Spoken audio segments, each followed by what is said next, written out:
Hospital. Those of you who attended his functions will testify to that. And he's been blessed by having children. As I mentioned last night, about 20 years ago, a common friend, asked him what he loved most. And he said, children. So they asked him, what next after the children? He said, children. And on the third time, he was asked again, what do you love most? He said, children.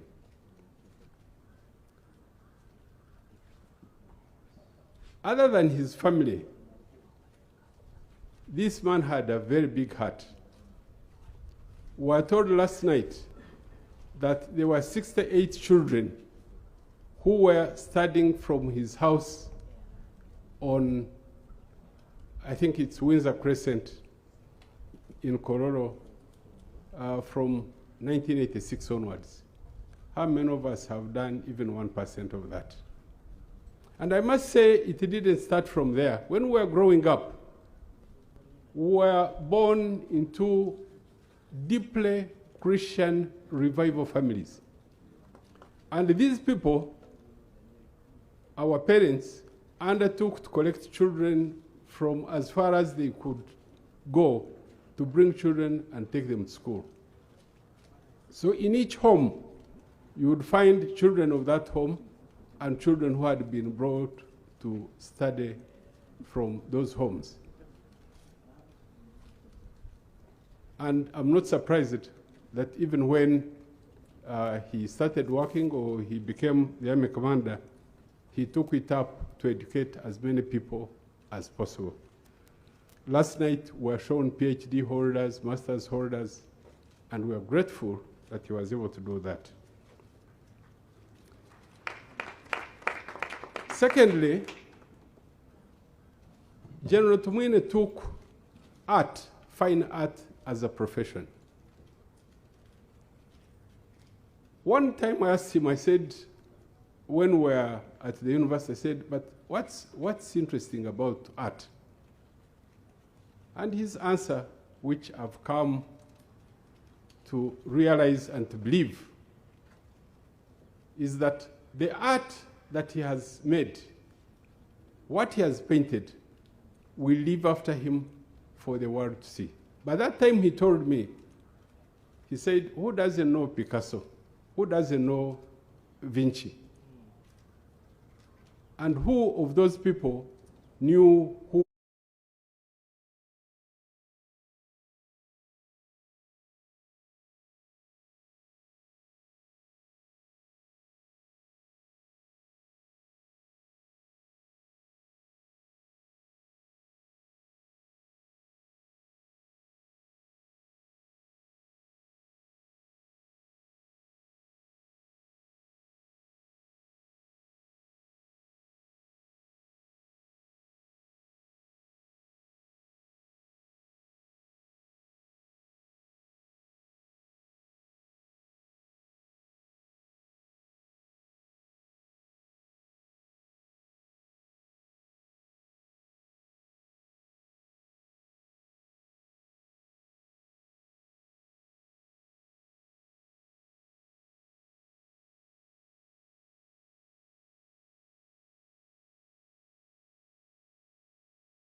Tumwine over 3 weeks ago, closed his clinic, attended to him.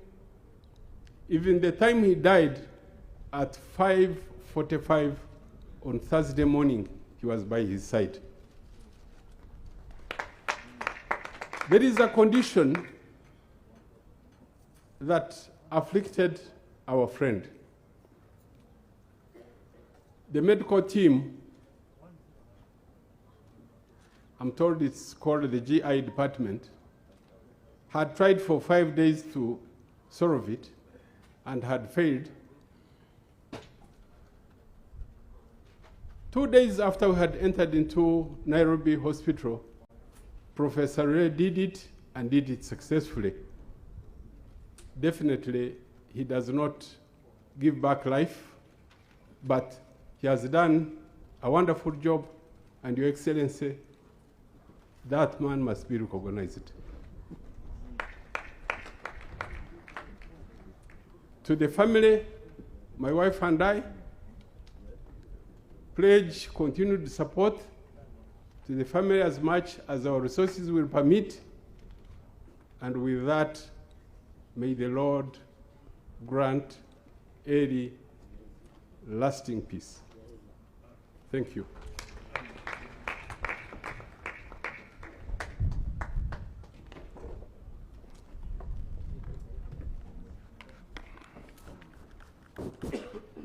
Thank you very much, Mr. Enos Tumsime, for keeping the time.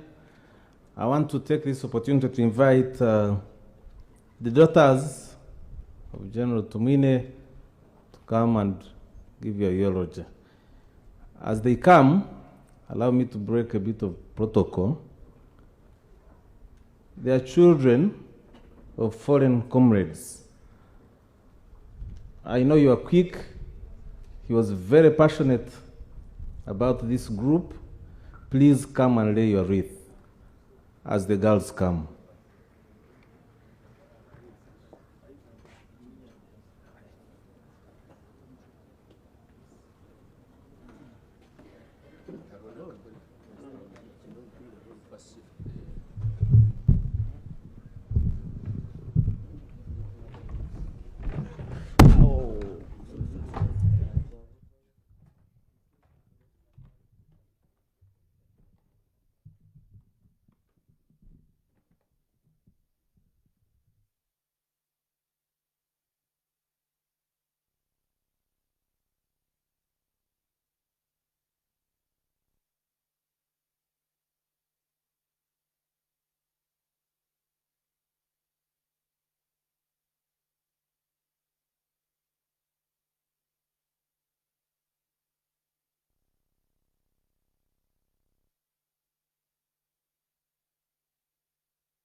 His Excellency the President, Mama Janet and the family, Right Honorable Speaker of Parliament, Your Lordship Chief Justice, the Right Honorable Prime Minister, Honorable Members of Parliament, Your Excellencies, and ambassadors present, the clergy, Chief of Defense Forces of the UPDF family, dear celebrants. First of all, I would like to thank every single person that is here today for joining us to celebrate the life of Daddy, a truly extraordinary man.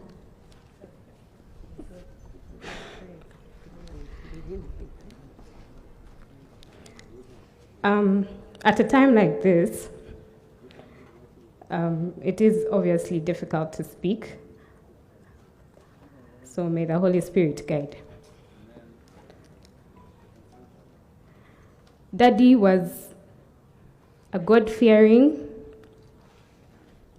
man who had a deep love for God, a deep love for his country, but most importantly, a deep love for his family.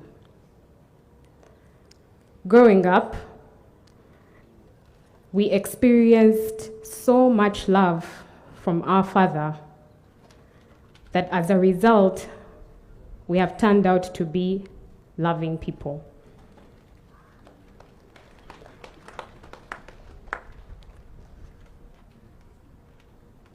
From every single milestone as children,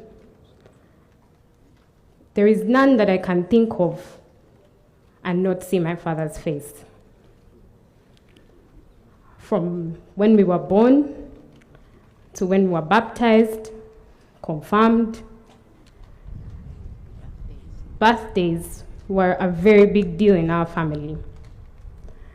If it meant that we had to stay up to 1 a.m. waiting for Daddy to come back from his duty, we would stay up because what was a birthday worth celebrating without Daddy present? He would make sure he does all the shopping, and he would make sure that Aunt Jole kept us awake until he returned. I remember as we sat around the table when he arrived, we would have snacks, fidodi crisps. He would then say a prayer and shout, "Attack." That meant one thing: eat all you can. It is time to celebrate the birthday.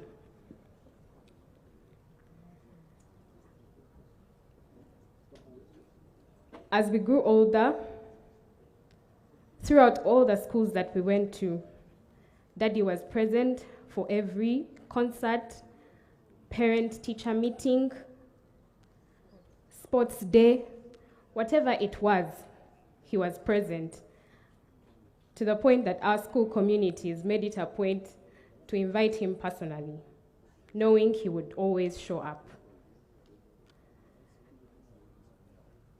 We have all been blessed, most of us, to graduate, and for every graduation, Daddy was present. You'll probably see from the order of service a few pictures of us celebrating graduations with Daddy.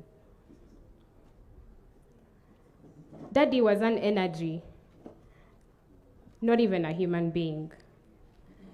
And when we cry, it's not so much that we are grieving the death of our father, because we knew he was at peace as he left, but it's more so that we will miss the energy that he was, and the presence, the smile, the laughter, and all the good memories that he was able to create with us. Daddy did not go anywhere without his camera, always taking pictures and videos of every event, every individual he thought worth it. It's interesting being here at a time like this, because one thing Daddy did was involve us so much in all of his work. I remember coming to this airstrip as a child and sitting through those long, winded state functions, thinking, I can't wait to go home and eat. But Daddy loved us so much, he wanted us to be part of everything that he did.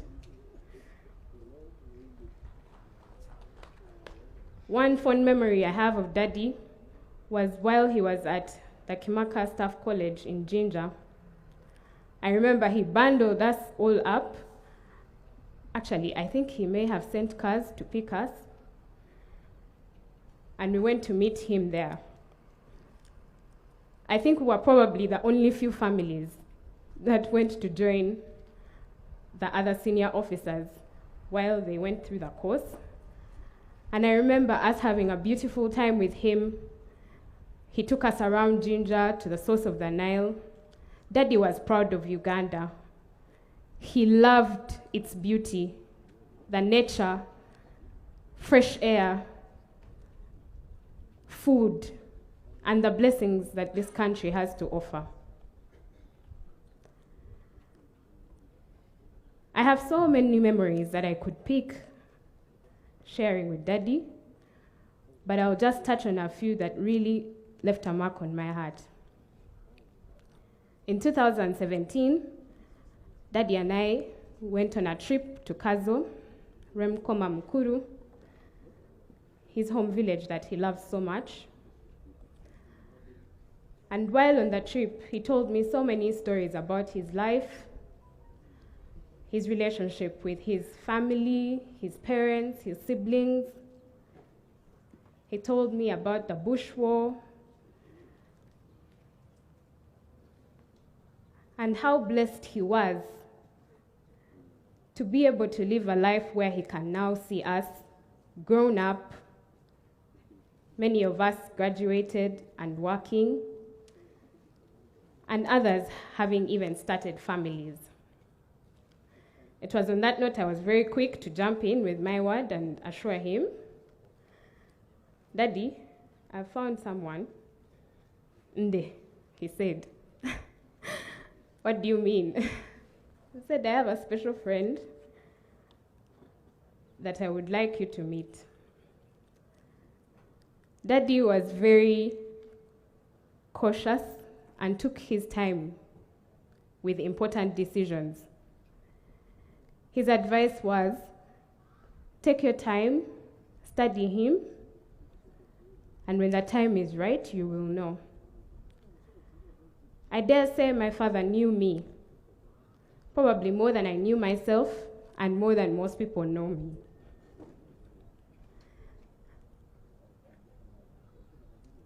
I followed his advice, took my time, and when the time was right, I introduced my now husband, Mr. Rwemikona.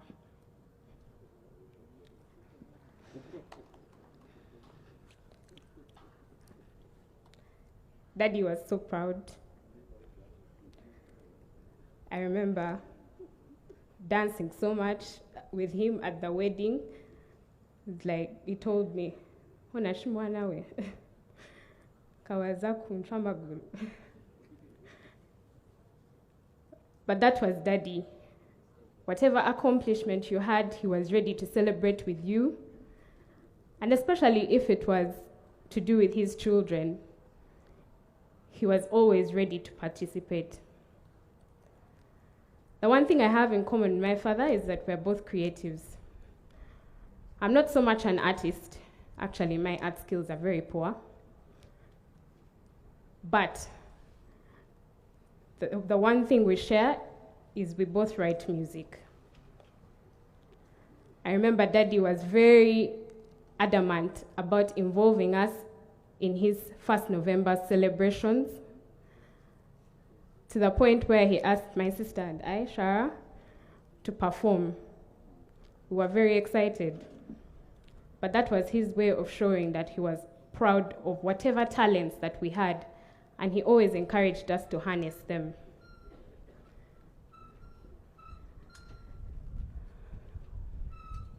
One of the best things that I will always hold dear was the chance to be able to work with Daddy on his book that was a collaboration with Professor Gilbert, where he was able to document the NRM revolution as his proofreader. It was a long process, but finally the book was commissioned. And I wish you all get an opportunity to read that book. The next memory I'll speak of when it comes to Daddy is the final visit that we had when he was still a bit strong. I managed to go there with my daughter Bella, And in his true fashion, he loved his grandchildren. He would always sing to them. And for Bella, he had a special song. She will truly miss him.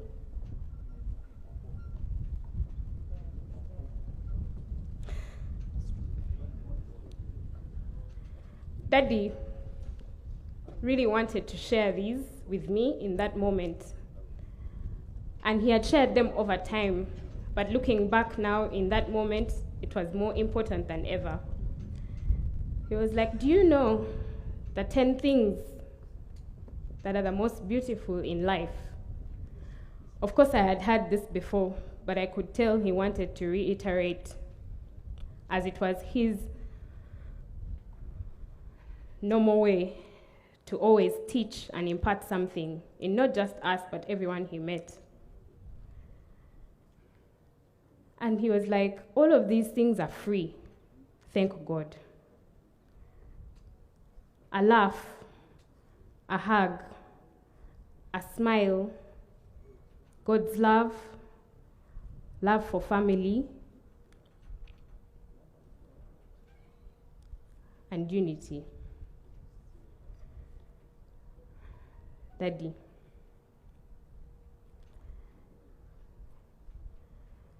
I remember coming to Nairobi.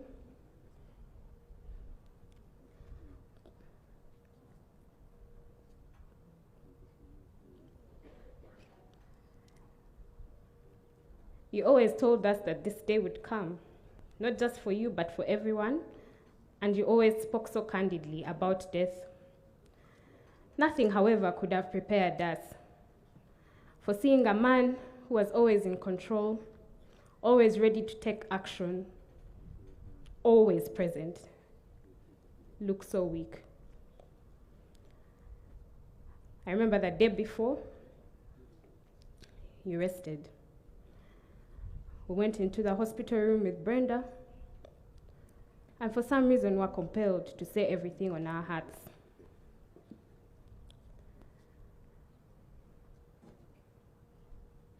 You always said peace was the most immeasurable thing, and you always greeted people by saying, peace be with you.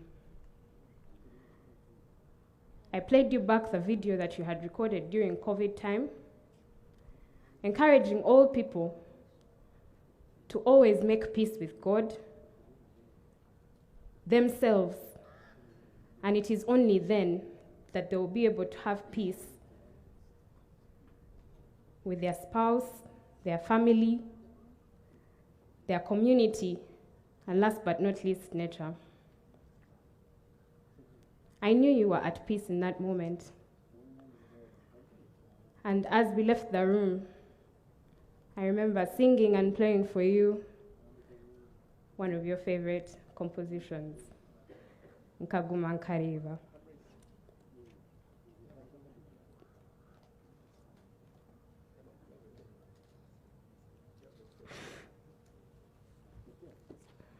I love you, Daddy, we love you. Your spirit will forever live on in us and in every single person you've touched, which has been my greatest joy in this difficult time. We know how much you loved us. That goes without a doubt. But it's especially more moving to meet people you've never met before, strangers, come up to you every single day, giving you different accounts of how Daddy touched their lives. You're so special, Daddy, we love you. Nkaguma nkareba, I know.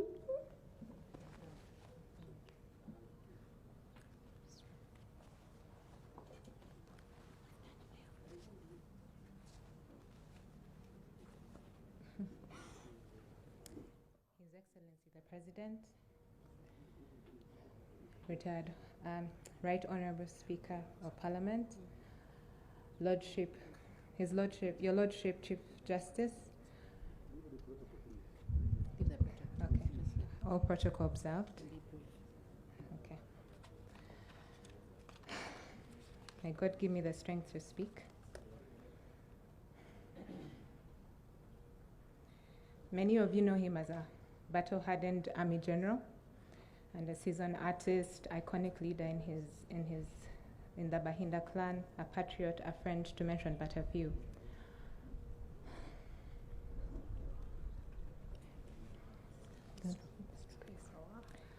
To me, he was my boss, my dad,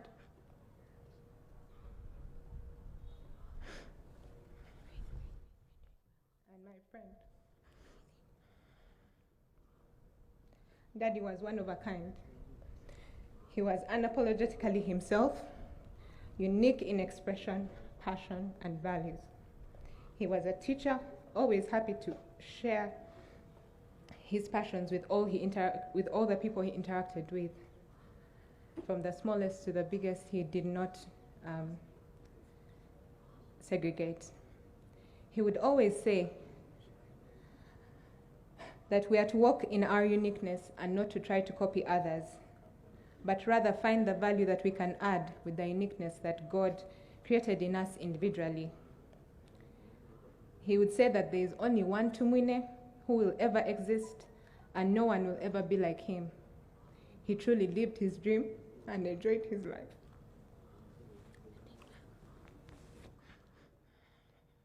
Starting from his childhood upbringing, Daddy loved cows, most especially collecting the beautiful long-horned Ankole cows. It is also greatly expressed in his artwork and sketches and designs. He had such a strong sentimental value towards them that some of his prized bulls and calves would never be sold, but grow old and die, and he would bury them. He loved his cows.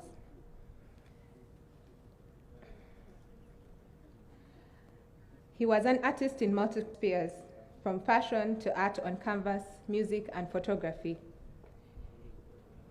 His love on campus started from the time he found out that he was going to be the sole breadwinner of his family after losing his father. He decided to start a photography business on campus and made a good living from it alongside his art, and was able to finish university while looking after his family, and has done so until now. For music, he was part of a band in his high school and has always loved to sing. He got to make a music album with music videos that are now going viral. And though some found it strange for a general to do so, he was being uniquely himself and not letting titles hold him back from enjoying what he loves and wishes to do. Daddy was a fashion designer and took no pleasure in the suit and tie look. He believed that a tie was like a noose around the wearer's neck. His conviction about this was so strong that he refused to conform to the parliamentary dress code some time back and was kicked out. So, being the artist that he is, he got a t-shirt, printed a tie and a waistcoat on it, and wore a jacket on top, and went to Parliament. Eventually, this policy was scrapped, and thus birthed the name of the famous Tumwine suit.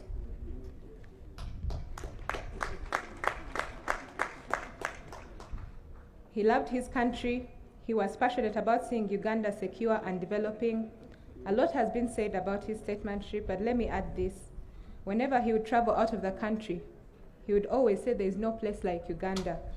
And that's the inspiration of his song, I Know No, to endeavor to capture his love for Uganda as a physical destination. He loved his family, not only his biological children, but his greater family. We were born into a full house and would not be less than 20 to 50 at a time in the Kololo house. Our childhood and to our adult life was full of constant company. That was his big and generous heart. He was a father to many. Daddy loved his grandchildren. He would light up whenever he would see them. He would compose individual songs for each and every one of them. He always said they are the best gift and reward to being a parent. They were blessed to have enjoyed their Mukuru. Last but not least,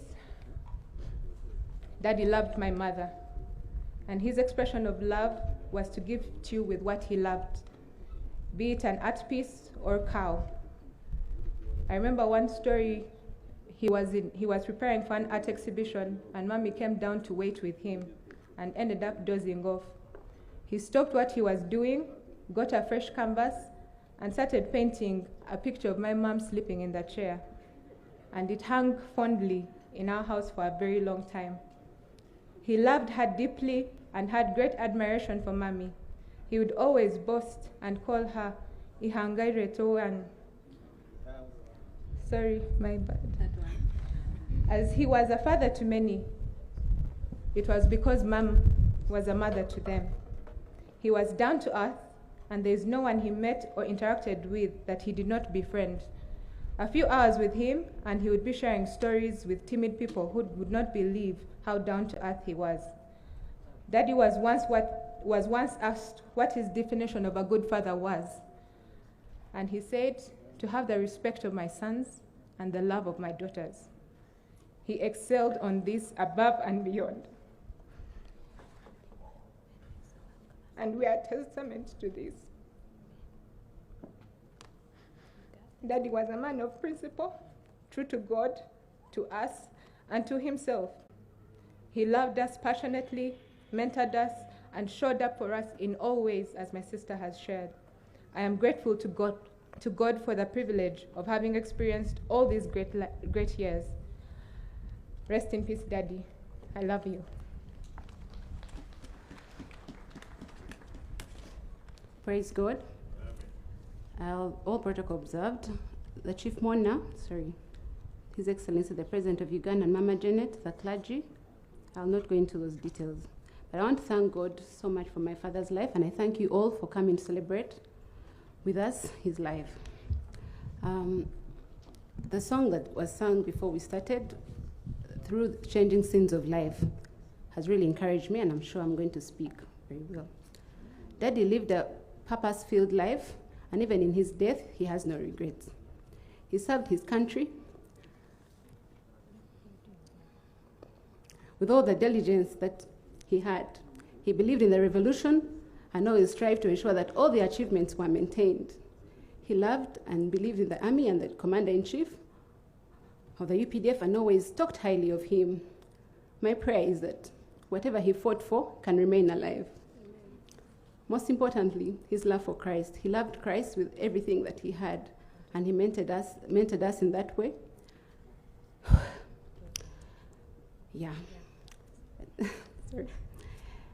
Before he died, he made peace with God and with man. I'll just tell you that as a family, we want to forgive those who have said whatever they've said about him, the social media, because probably they don't know what they're doing or what they're saying, because he asked God to forgive him, and the rest is going to be upon them to handle it with their God. The reason is very simple. They'll all die at one time. And the second thing is that the person they're hating on is in heaven with God. I want to thank His Excellency the President of Uganda for personally ensuring that my father got all the care that he wanted.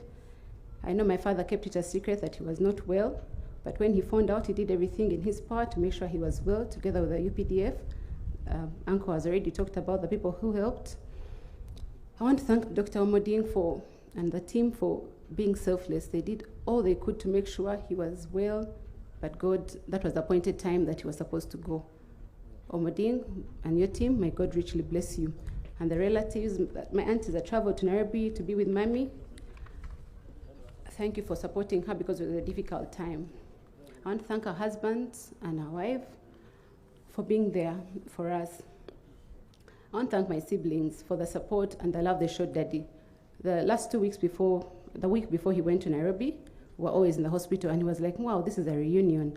I wish this could continue. Then he had plans of December holiday or something, but God did not let it happen. But I'm sure that Daddy saw the solidarity, and he knows that we shall remain united as a family, and nothing will break us. Special thanks go to Mommy for being the glue that has held us together. If it had not been for her, we would have been scattered. But I thank you for remaining true to your vows up to this time. You have done well.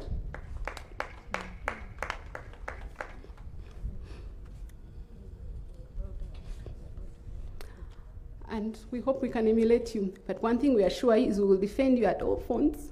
We shall be with you, we shall support you. To our family, friends, to all the people that were there for us, Uncle Enos, thank you. Thank you for everything you did for Daddy and all his friends that checked up on us and everything. We are eternally grateful. To my workmates, the Makerere University family, thank you for giving me an opportunity to be able to nurse my father. May God richly bless you. I'll just say a few things that my father taught me. He taught me self-reliance. When I finished my senior 6, he gave me a shop and told me to pay my own school fees, which I did from first year to third year, and all the other courses I did, I paid for myself. He taught me how to be resilient. At the time in his life when he was not deployed in a very busy job, that's when he started the Creations Limited, and he made sure that we learned a skill to do tie and dye, to do fashion and all those things. And Daddy, we are wearing your creations, and I hope you're proud of us wherever you are. Humility and respect for people. There's a time I got a bad report, not a bad report, but they wrote a bad report and said I had friends who are not academically friendly at school. So he said, you mean you get some kind of airs that I don't want you to get, so please desist from that. And yeah, I took his advice and I stopped being in cliques. He taught us contentment. Like they said, we were 50 children that he was paying for, and as we're all among them. He didn't, he made sure that all of us got the list and brought it to him, and then he'll cut it by half. Now you can imagine, that's the only family I had, so I'd also be with those few things. But Mommy would sometimes add a little more or try and convince Daddy to add. He'd tell me, but Hatokan, where else are you going to get other things? And Mommy, thank you for defending me, and at least get me some extra grab because life would have been difficult. Yeah. I thank you, Daddy, for the love and unity that you taught us. It's every time we'd pray, we'd join hands and sing, join us, bind us together. Bind us together. Okay. To my siblings, to Daudi and all of you, and to the greater family, I can assure you, nothing will break us. We'll remain united, and Daddy knew that we'll always be, and wherever he is, we'll not let him down. His legacy will remain, because and our children will see them, and even our children's children. Rest in glory, Daddy. We love you, and heaven is smiling.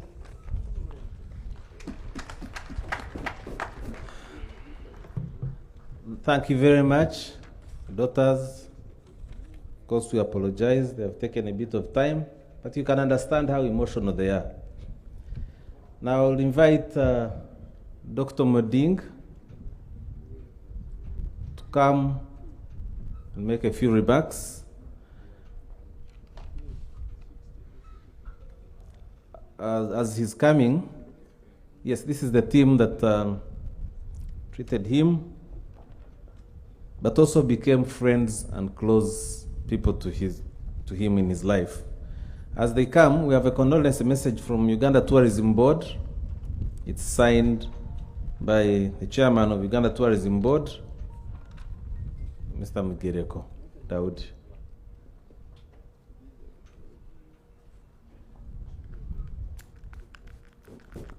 Everybody has talked about his style and love of style. I think it started very early in his age. If you see on page 9, in the order of service, in the right corner, those that remember those days, taking a photo with a radio.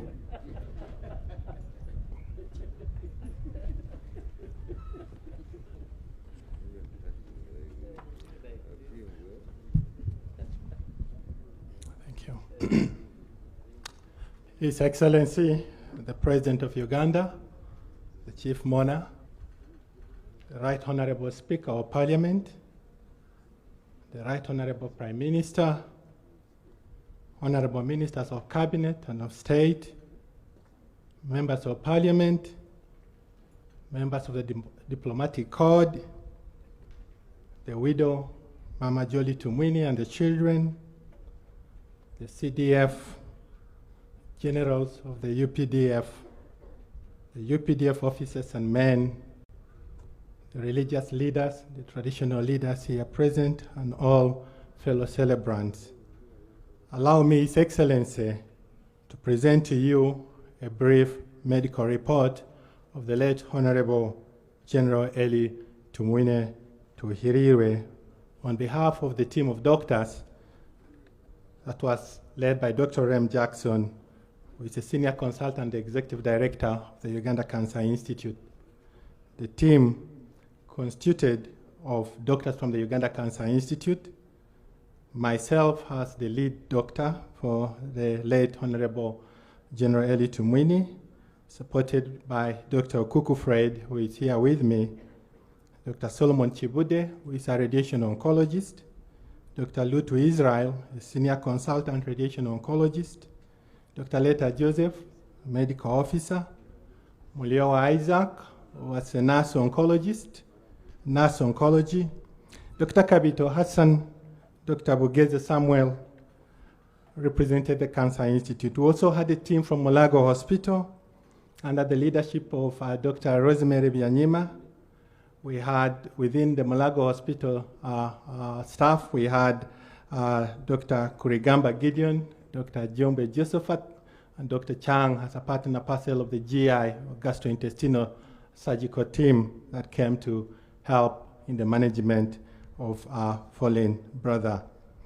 We also had support from Mulago Specialized Women and Neonatal Hospital, where the late Honorable General Elly Tumwine was admitted.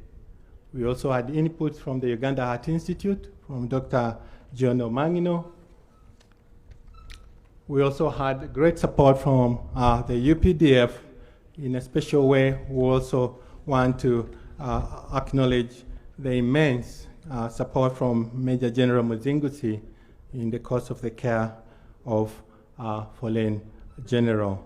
We had also a team from Nairobi Hospital that was led by Professor Godfrey Nsereko Lule, who is a senior consultant gastroenterologist, a Ugandan working in Nairobi, along with Professor Otieno Abinya, who is a senior consultant oncologist in Kenya. How and when did we begin to have a touch base with fallen Honorable General Elly Tumwine? Just before the lockdown in December 2020,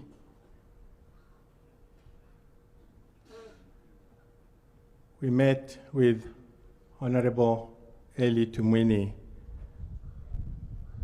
We finally found he was a very artistic, has already been described, very knowledgeable, but what challenged many of us was his heart of comradeship. He referred to each one of us as my brother, my brother, my brother.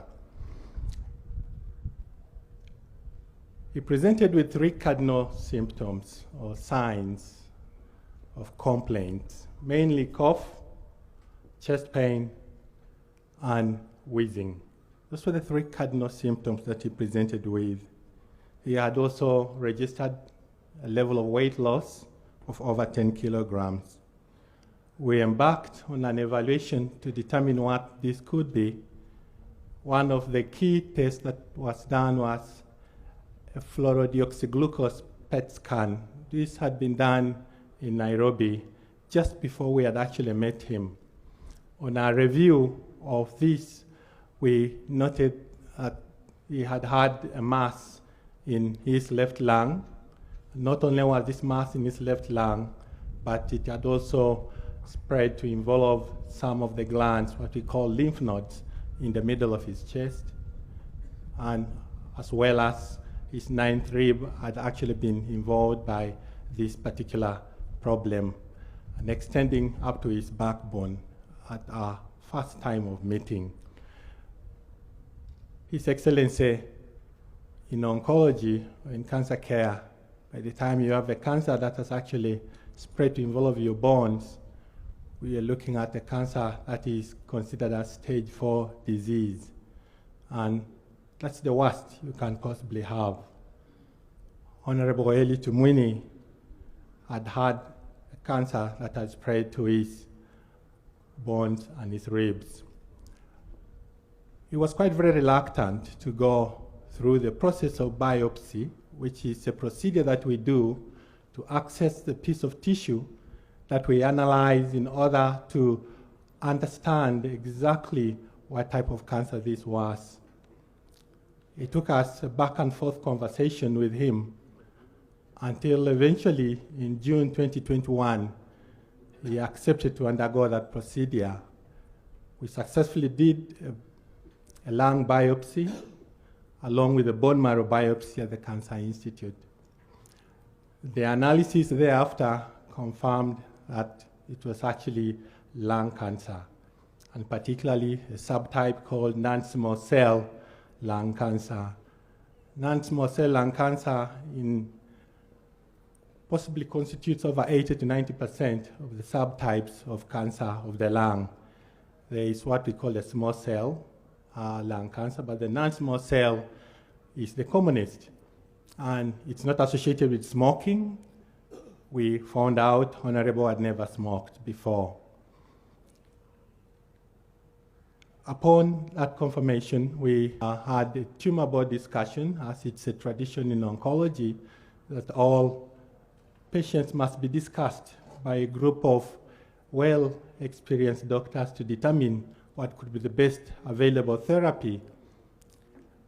We had a discussion, and it was agreed by a team of doctors that we offer Honorable a form of treatment called targeted therapy, precision medicine, which is less toxic compared to the ordinary chemotherapy that we often give in some circumstances. He did very well, His Excellency. From June 2021 through to June 2022 this year, Honorable General Elly Tumwine went back to his normal life. He was able to attend functions. He spent much of his time in Kazo in the village.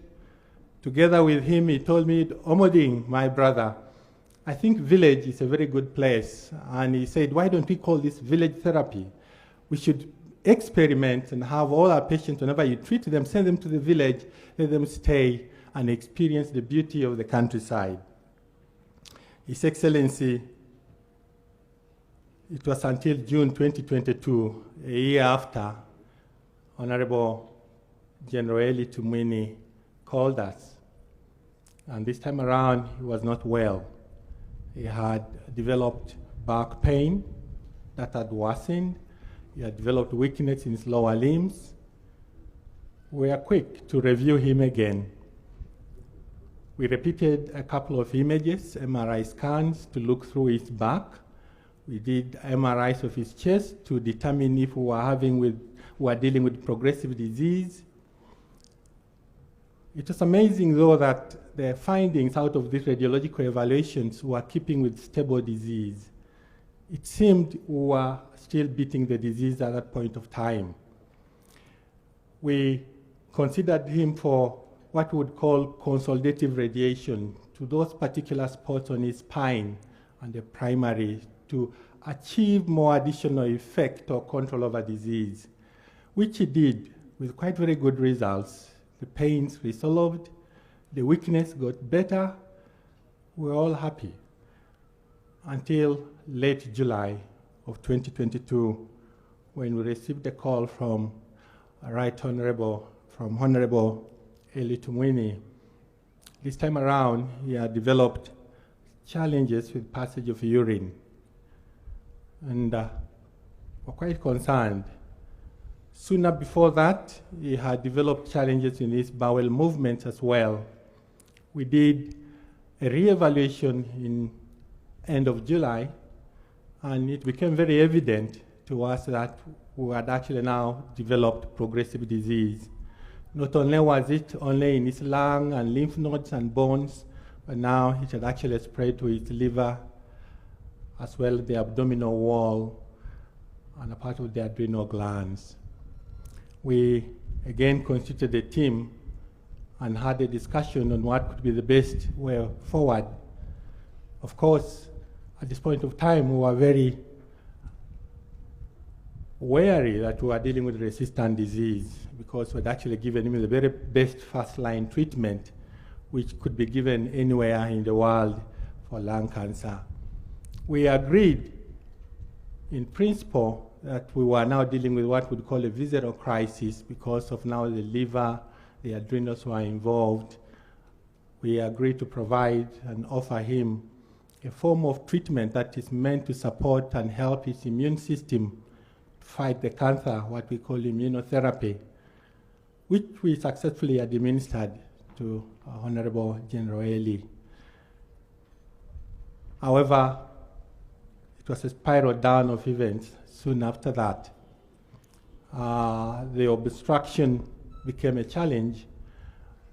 We did a couple of evaluations. We called in the gastrointestinal surgeons to help. Colonoscopy was done to try to look in, but it was quite a phenomenal challenge to help with the obstruction. Soon later, it began to accumulate a lot of fluid in the abdomen and in the lungs. It was at that time that it was agreed in consultation Godfrey Kololo, who is quite a renowned gastroenterologist in our East African region, could he weigh in? And I spoke to him and he said, could you have Honorable come over to Nairobi? To be honest, His Excellency, it was again not an easy one to convince Honorable General Elly to go to Nairobi. He was very patriotic. He challenged us a number of times. We must have the capability to do and to handle and treat me in Uganda. Going out was not his option. We were very much challenged, but later on, he agreed to go out. When he arrived in Nairobi, as Enos Tumutsimi has mentioned, Professor Godfrey Lule successfully was able to help with the obstruction. But soon after that, there was a spiral of events. He developed what we call sepsis, which is really an overwhelming infection with a drop in his blood pressures, difficulty in breathing, and eventually developed kidney failure. On the 25th of August, around 6:45, he got a cardiac arrest and he could not be revived. His Excellency, we lost the battle then. May God comfort the family of Honorable Elly Tumwine. May God comfort us all, Ugandans who have seen the great good of a life well lived by Honorable General Elly Tumwine. I want to thank His Excellency the President, the family of Honorable General Elly Tumwine, the Directorate of the UPDF Medical Services, the medical teams that did their best. May his soul rest in eternal peace for God and our country.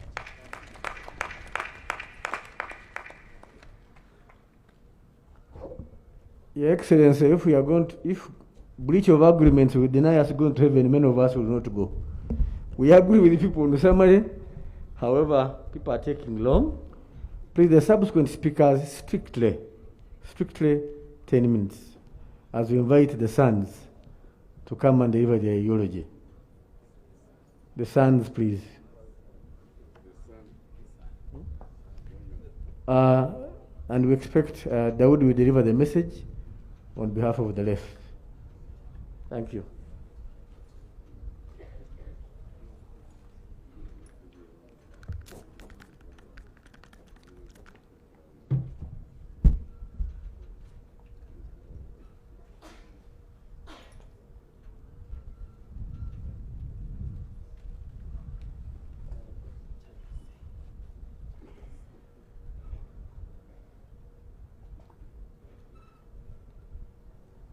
His Excellency, the President of the Republic of Uganda, Yoweri Kaguta Museveni, and the First Lady, Mama Janet Museveni, the Right Honorable Speaker of Parliament, Your Lordship, the Chief Justice, the Second Deputy Prime Minister, Honorable Ministers present, Honorable Members of Parliament, protocols observed, dear celebrants, my name is Daudi Ariatamba Tumwine. Besides me is Jeremiah Atunjisa Tumwine, who took the reading. And this is a son's eulogy of his father. I am 35 years now, 35 years of training, now the work begins. Who he was. Eria Twirire Tumwine. He later changed his name to Elly. But he really liked, when he got saved, he said, I want to start using my old name back. There was none like him. He was a child of God. He was a general of the NRA UPDF, the husband of one, the father of many, both literally and figuratively.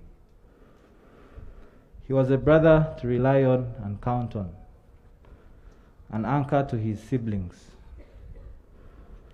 a friend in every time of need. He was an artist and designer, a teacher of many subjects, a farmer with deep love for the Ankoli longhorn, a love of music and a creator of psalm, a patron of many associations and clubs, a man of culture, especially the Ankoli culture, a student of nature and God's design, a very practical man. He was a philosopher and avid reader, and until recent, a YouTube watcher. He was an original, there will never be any like him. What he taught. It's never too late to start doing the right thing. To have what's down rather than what's up. Echibuka wagulu, otega wansi. Use your intellect to help people on the ground. No one knows everything and no one knows nothing. The biggest room in the world is the room for improvement. If you want to run very fast, run alone. But if you want to go very far, run with others. The future belongs to the organized, and the better future to the better organized. Spend time on the most important aspects of life, especially time with others, rather than being ruled by clocks and watches. People have lost time to others, have lost time for others, and for enjoying the wealth they have. The fresh air, the sunshine, the fauna and flora. Now, many have shared about his past. Many have shared about the last time they interacted with him. But I will share the last 2 weeks of his life.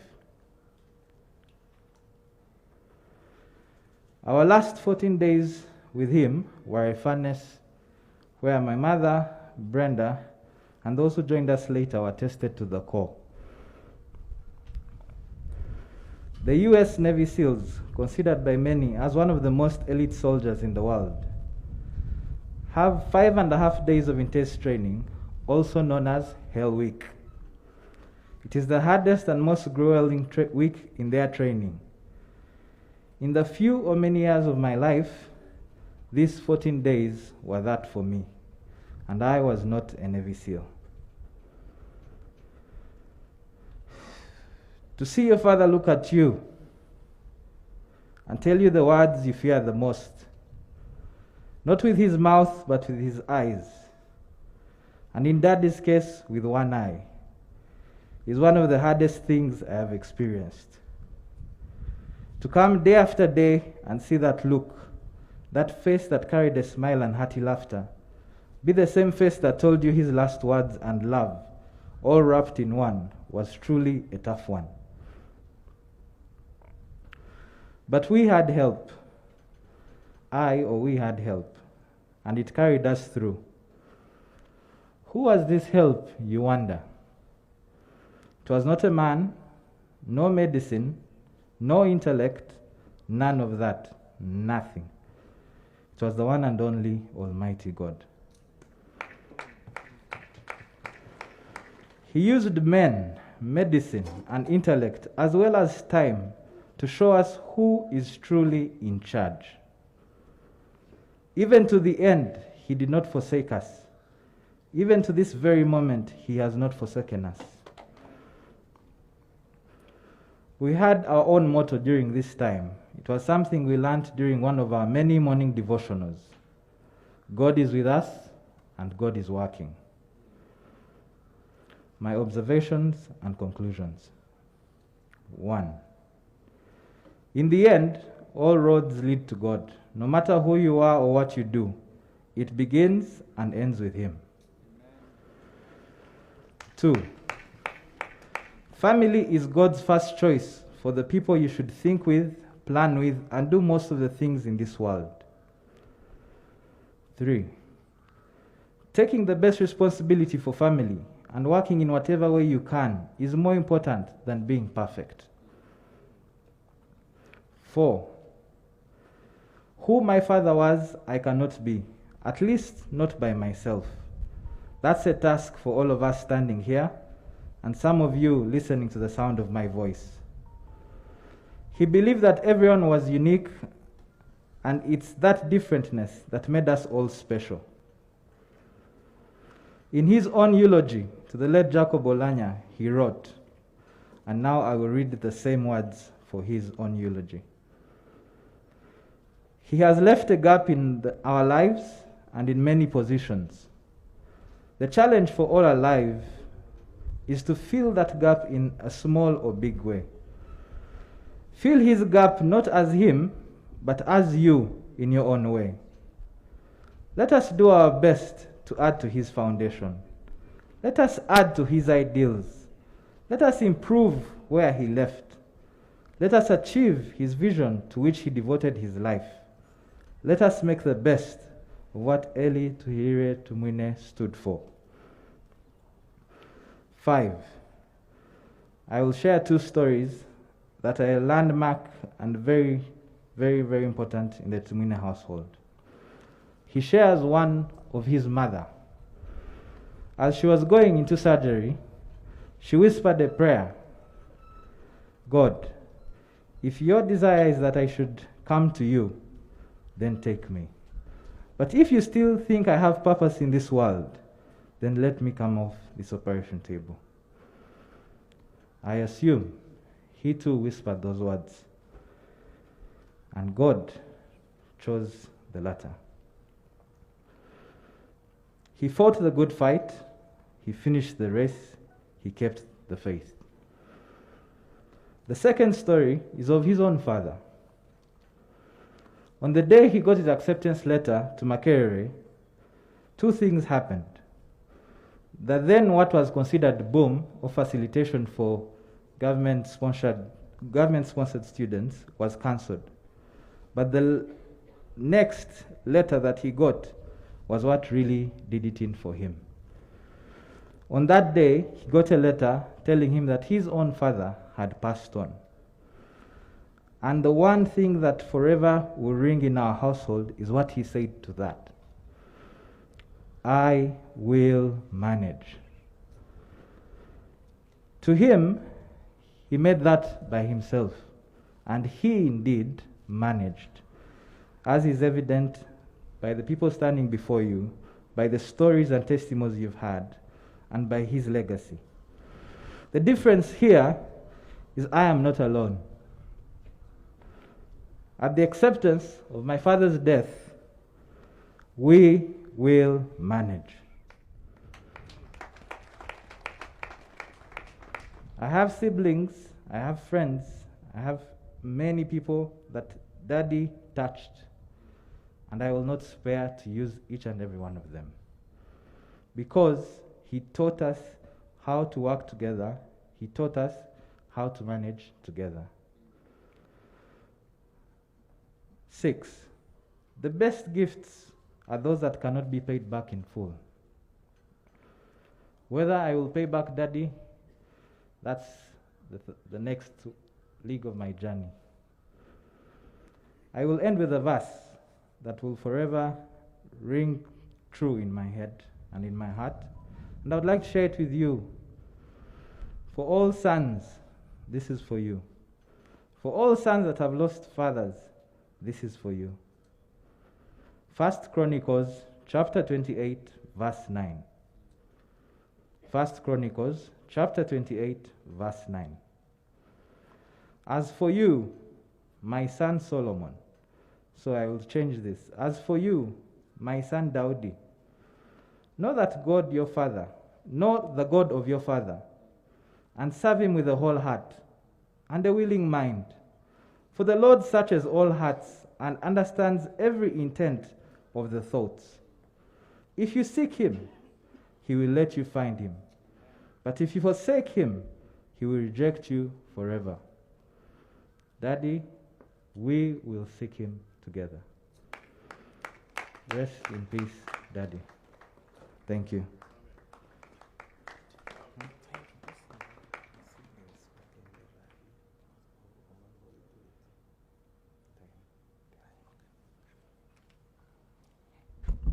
Thank you very much, Daudi. Thank you for being firm.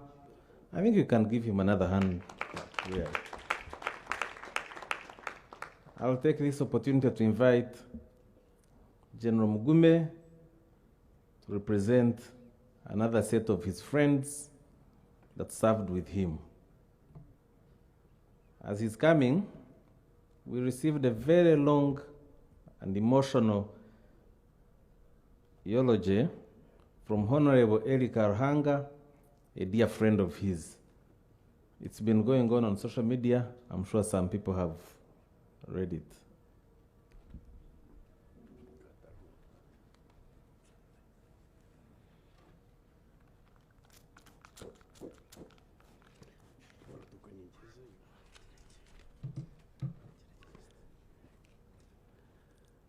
Your Excellency, the President of the Republic of Uganda, and Mama Janeti, Right Honorable Speaker, the Chief Justice, Jory and family, Cabinet Ministers present, MPs, the CDF, Generals present, and the UPDF fraternity, fellow celebrants. I'll be very brief. A lot has been said about the departed general. Mine is kind of a testimony. We joined 1979 during the liberation struggle. We joined at that stage. The struggle had started. We've been soldiering on for 43 years, since 79 to date.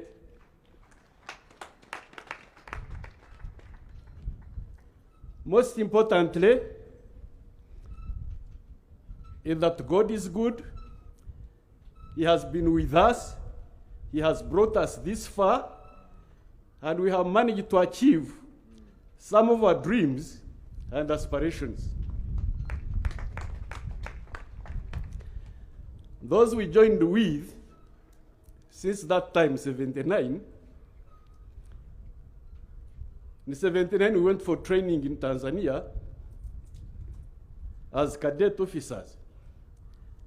300 young men.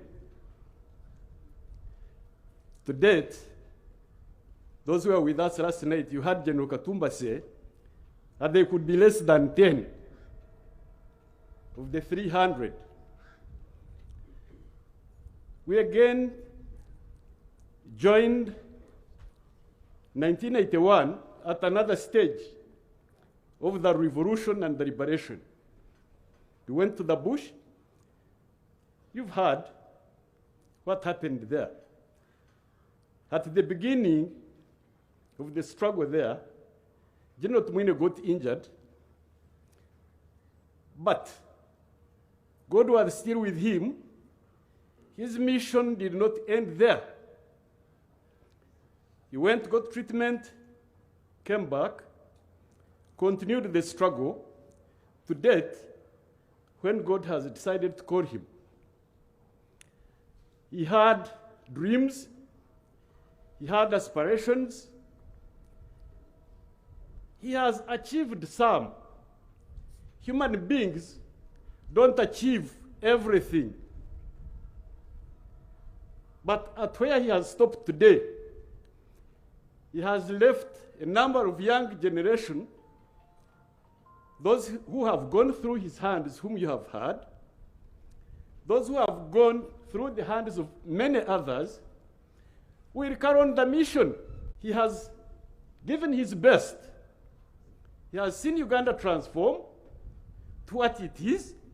He has had a family which he wished to have. He has had children. He has built the army from NRA to UPDF currently, handed it over to the young generation. The country is still transforming. All of us will reach a certain point, give our service, and leave. The others will take on. We thank God for that. Your Excellency, I thank you for having led us, but we have been moving together and we still continue. We who are still living, thank you very much.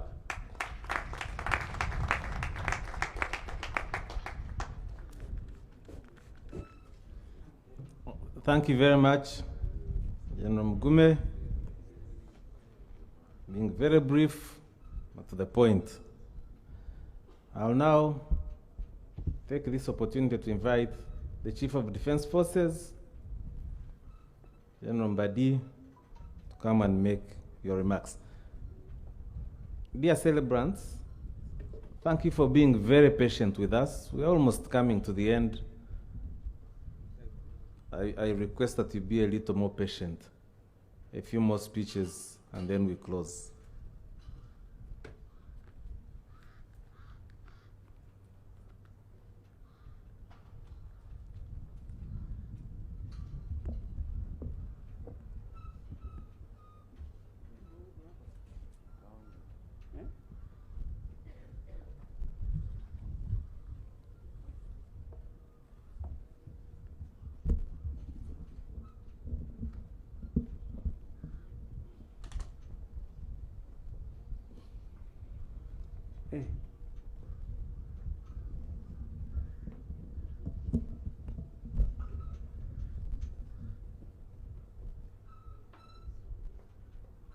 Your Excellency, the President of the Republic of Uganda and the Commander-in-Chief of the UPDF, and the First Lady, Mama Janet Kaguta Museveni,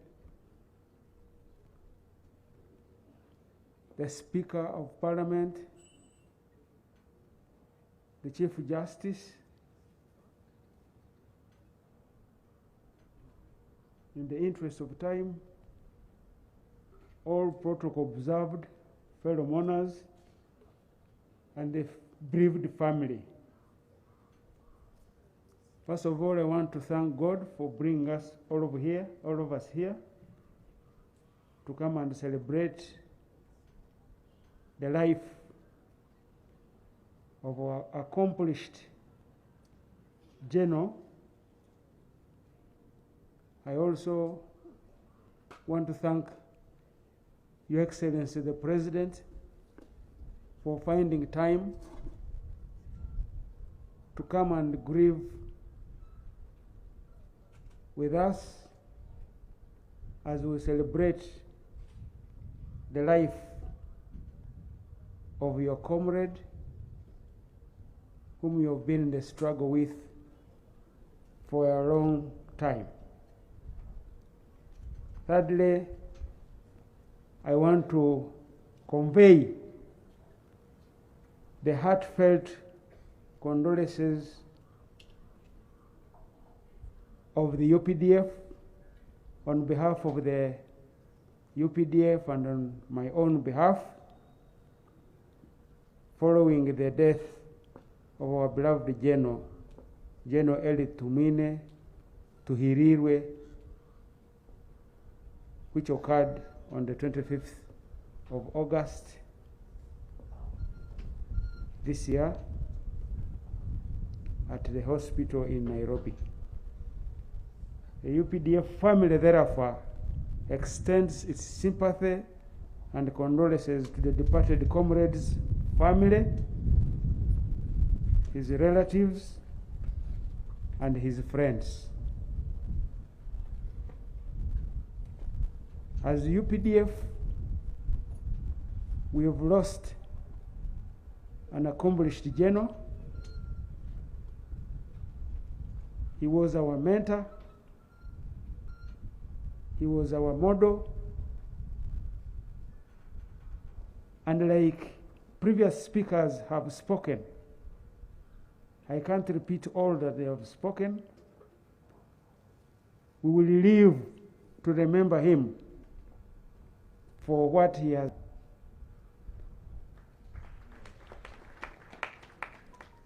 For UPDF, he has been a very long time member of the High Command of the NRA then and the UPDF now. Obviously, all of us know that he fired the first shot at Kabamba on the 6th of February 1981. And this is what was a precursor for that phase of the struggle that finally led to the liberation of this country. He has been part of the leadership of the UPDF and the NRM in various capacities from that time. For us, he has always been a dedicated and hard-working cadre who grasped the ideology of the NRA, UPDF, and he was able to pass it on to the others, because as you know, one of the biggest jobs of leaders is to create other leaders, not just followers. And then he practiced it. He grasped the ideology, the objectives, the values for which the struggle stood.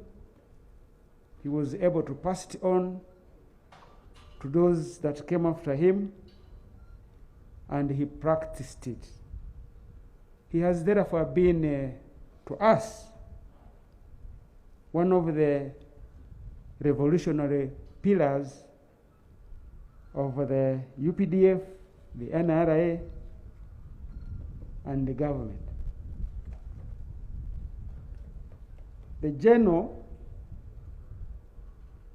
has therefore been very instrumental in the restoration of the peace, security, and the stability of this country, which obviously we all know are the prerequisites for socio-economic transformation. UPDF is therefore saddened by the loss of such a senior professional cadre whose input has contributed to the environment that we're enjoying now.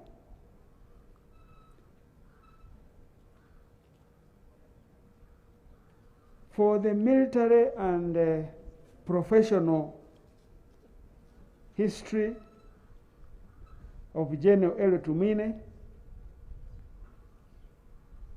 in the interest of time, if you look at the booklet that was given to you, most of this information is on page 7 and 8. But among others, he joined the forces in March 1979 as a Fronasa, and he rose through the ranks up to the time he became a 4-star general.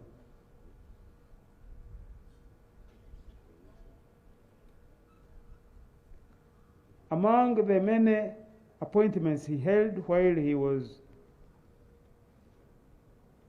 alive, he was Information Officer, Western Region for the Fronasa. He became a commanding officer. He became overall commander of the National Resistance Army. He became the Army Commander of the National Resistance Army.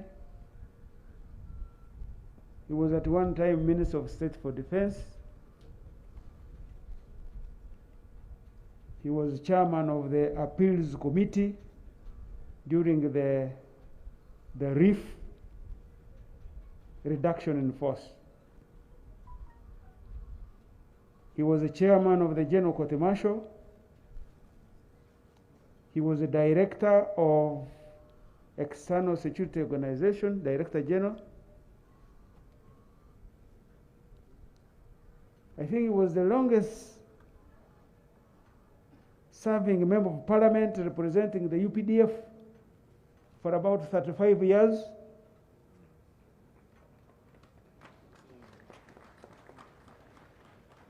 Recently, he was the Minister of Security,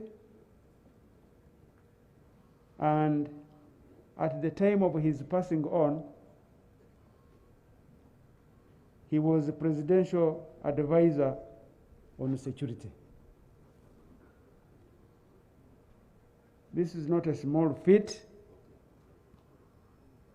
He did this because he was prepared through professional and career enhancement courses, which he started way back in 1979 during his basic military training at Kakoba in Mbarara. You heard General Mugume telling you about having attended the cadet course in Monduli in the popularly known intake of 17 long. He did a combined arms course in the USSR then, 1990. He did a senior command strategic course in 2000, and all of you are aware, he did the senior command and staff college in 2000, stretching into 2005, 2004, 2005. On family matters, according to our records, the late general is survived by a widow, Mrs. Elly Tumwine, with a number of children. In African culture, we don't count children. But his primary next of kin is Mrs. Elly, according to our records, Elly Tumwine, who is his wife, and his secondary next of kin is Daudi Tumwine, his son. He has just been here talking to you.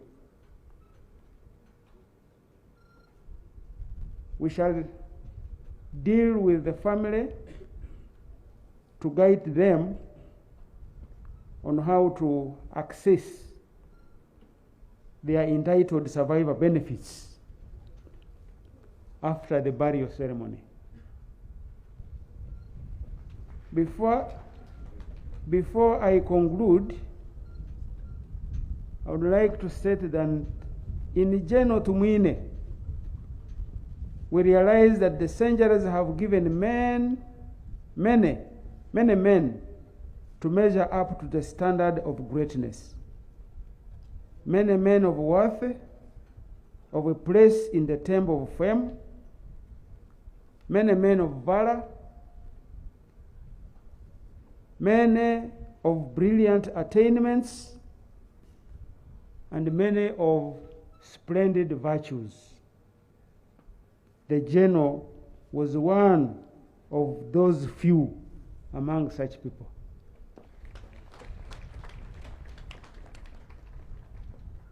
General Tumwine's rise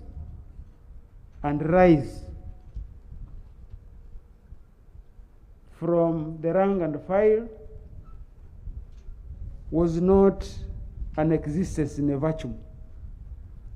It was a product of the hand of God working in him. I think the Bible says that all authority comes from God in the book of the Romans, chapter 13.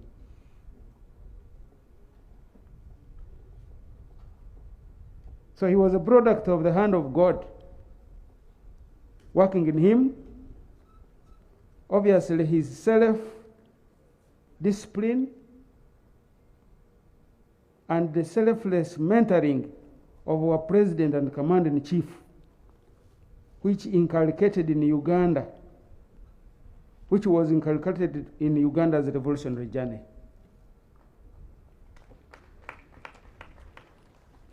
And as such, in General Tumwine's journey, there was no kubahatisha, because he had the best mentor in the name of our commander-in-chief, and then he had the hand of God. These ones helped him to catapult through these ranks to the rank of a 4-star general at the time of his passing on. We also all know that the general spoke what he believed was the truth in the face of the beneficiaries of what he was talking. No considerations could turn him from his path, and no inducements could solve his inflexible devotion to truth. This is a rare virtue among humans. Some of us who used to interact with him and worked near him, if he had a point, he would push it to the end. And if you are about to divert him, he would jump out and say, listen. I say, listen. Now, who are you not to listen to a 4-star general? You would need to listen, and he would take you back where they wanted to take you. General Tumwine has therefore, according to us, lived a fulfilling life. As one gentleman called Walter Wasserman said, that the greatest achievement of humans ever accomplished is life on earth. However, the African wisdom cautions that we live this life on the basis of legacies. Life is the beginning of death, and since no one would live forever, then leave a legacy. This is not a legacy at law, but to put a stamp on the present and the future in order to make a contribution for the future generations. General Tumwine has left that legacy that makes him as one of the patriots who were cast in a grander mold and made of different and finer metal, worthy to be classed. He was a teacher, and as I said, he was a role model of very many. To the family and all mourners, Romans chapter 8, verse 31 to 39. I won't read the whole of it, but it tells us that nothing can separate us from the love of our God, and that when we are faced with danger or calamity or even death, it is far from the thought that God has abandoned us. I therefore want to comfort the family and the mourners and Your Excellency the President with another verse in Matthew chapter 5 verse 4, which says that blessed are those who mourn, because the Lord will comfort them. I will pray that the Lord will comfort all of us, because the passing on of General Tumwine leaves us with a gap. Well, dear General Elly Tumwine, may the Lord God Almighty receive you with all the grace that abounds in His realm. May your soul rest in eternal peace. General Mbadi, Chief of the Defense.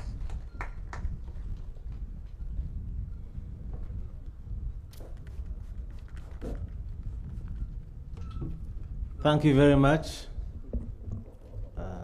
General Mbadi, for those very kind and elaborate words. But aren't we, clergy, aren't we lucky as a country that we have a Chief of Defense Forces who quotes from the Bible? I think we are lucky as a country, and God should continue to bless us the more. I want to invite the Minister of Defense to come and make your remark, your eulogy. My apologies.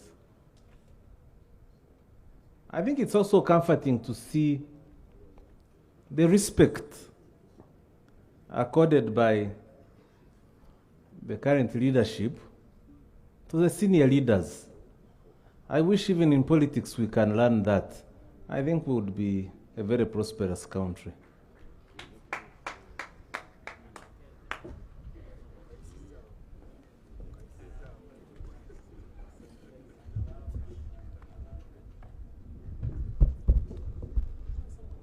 Your Excellency, the President of the Republic of Uganda and Commander-in-Chief, and Mama, the First Lady, the Right Honorable Speaker of Parliament of Uganda, my Lord, the Chief Justice of the Republic of Uganda, the Cabinet Ministers, Ministers of State, Members of Parliament present, the CDF,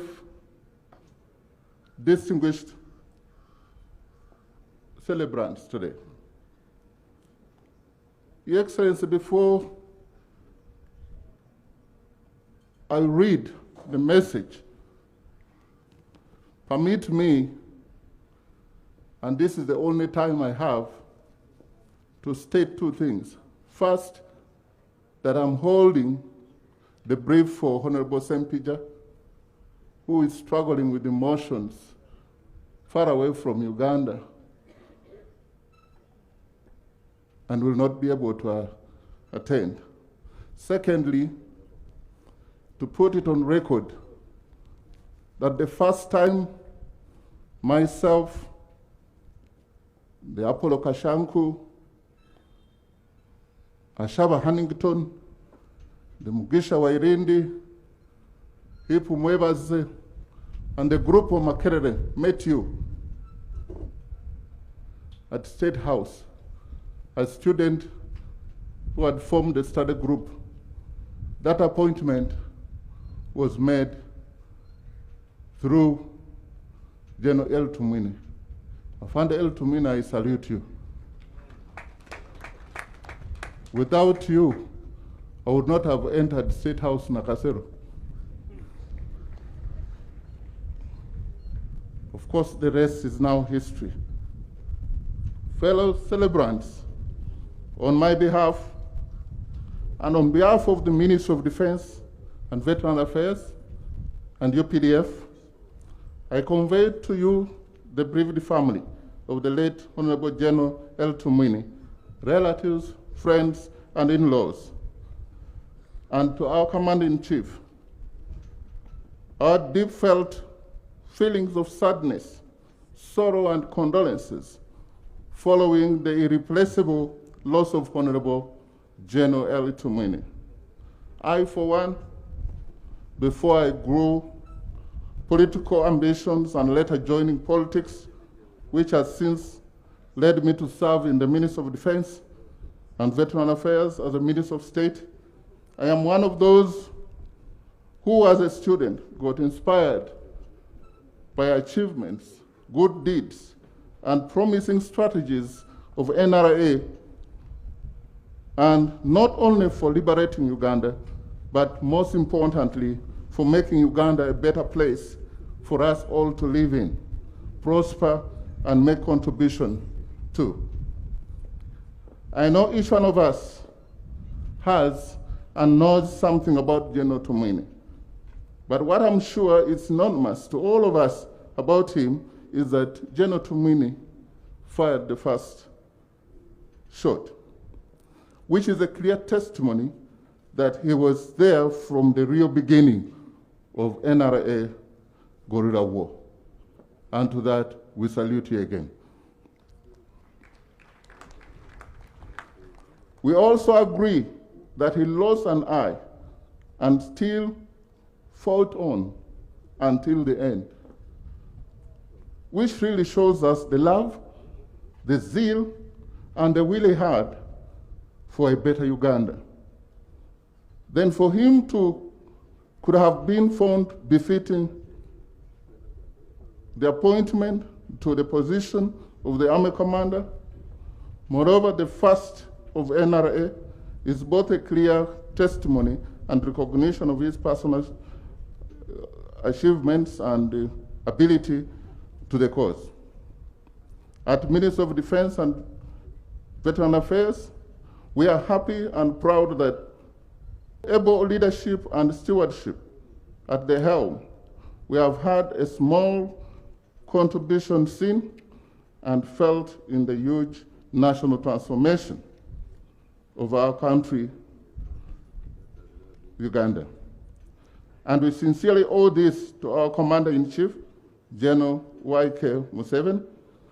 It is you, Your Excellency, and with your wise counsel and wisdom that has enabled the likes of the fallen comrade, General Tumwine, and others, both departed and living, do and achieve what we are here talking about. Suffice to say, General Elly Tumwine was one of the lucky ones. He, in his childhood school study, became a student of the then student teacher, General Museveni.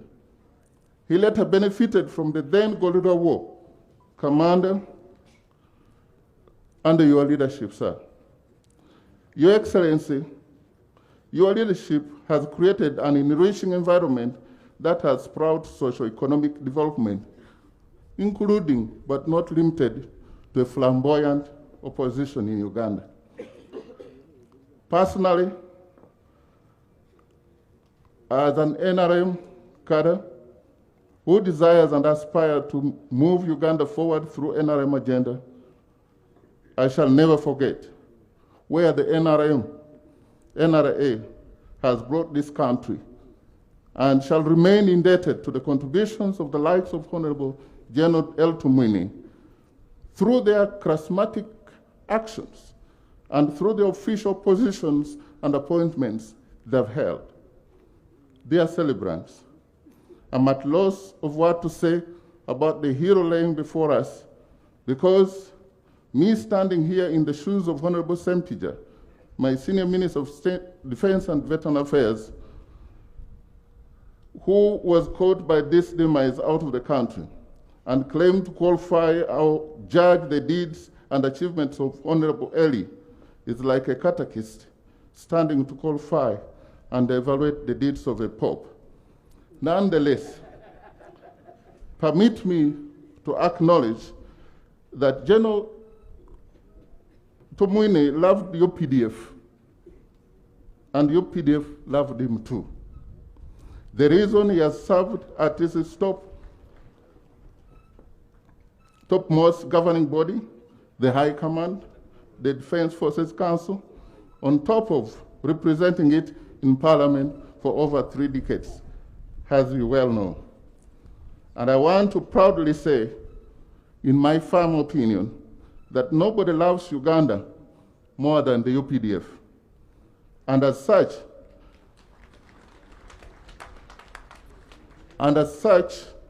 the man, General Elly Tumwine, could not have loved the UPDF that much and fallen low on loving Uganda. Dear countrymen, in your respective capacities and our esteemed UPDF, Uganda has lost a think tank of our contemporary times. Because in the NRA UPDF and the role it played in our 1990s Constituent Assembly that promulgated our 1995 Constitution is evident. We shall miss him, and we shall miss his well-informed and unambiguous pieces of advice and guidance.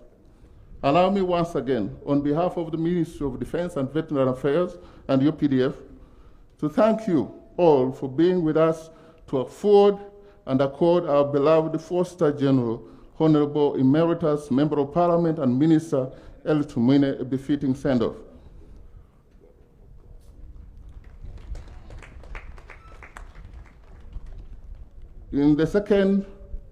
As 2 Timothy 4:7 well puts it, you have fought a good fight, you have finished the race, and you have kept the faith. Goodbye, Afande General Tumwine. And may God bless you all and the family, Jacob Oboth, for Honorable St. Peter.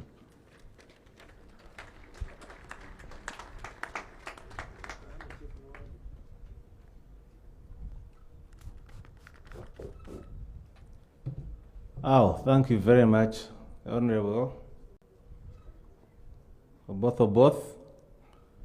Of course, if I add on other words, I will be applying my biases because lawyers speak so well. Allow me to invite Jolie, the wife of General Tumwine, to come and speak.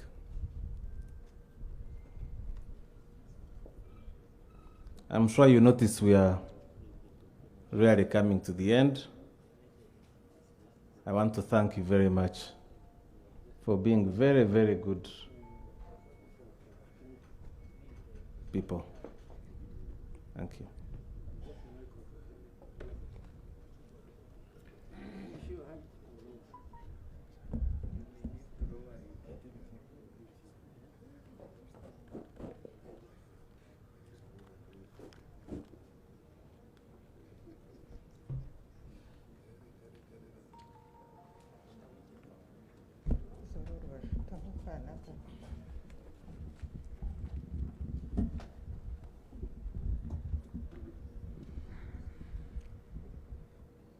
Praise God.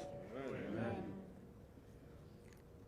His Excellency, the President of the Republic of Uganda, Yoweri Kaguta Museveni, and the First Lady, Mama Janet Museveni, Right Honorable Speaker of Parliament, Your Lordship Chief Justice, Second Deputy Prime Minister, Honorable Ministers present, Honorable Members of Parliament present, Your Excellencies Ambassadors present, Your Lordship Bishop present, the Chief of Defense Forces and UPDF family. Dear celebrants, I thank you for showering us with your love and solidarity in these trying moments. I thank God for being an ever-present help, even in hour of need. My prayer is that we hold on to him to carry us through. My thanks goes to the government of Uganda, led by His Excellency Yoweri Kaguta Museveni, and the UPDF fraternity for all the support we have received in this season. We are grateful.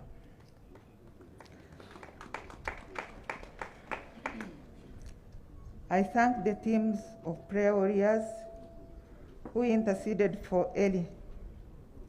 We felt the love and support of people from all walks of life.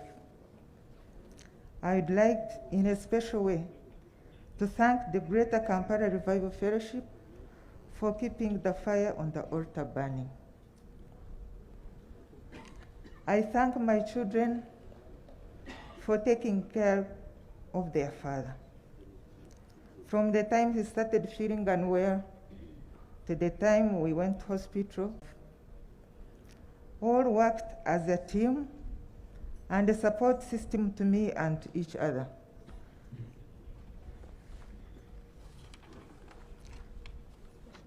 Special thanks to Daudi and Brenda Chituma for working well with the Nairobi team. I also thank Enos and Connie Tumsime for coming alongside us and walking this journey with us. It was not an easy one. Enos is the one who convinced Elly to go to Nairobi for treatment, where he was well taken care of. I thank the medical teams of Murago and Nairobi hospitals, led by Dr. Mading and Professor Rule, respectively. They went above and beyond in trying to save Elly's life. Elly loved God. Elly loved his country. Elly loved UPDF. Elly loved his family and humanity as a whole. His love never wavered for all these. He undertook the task in different offices he held with passion, diligence, consistency, and integrity.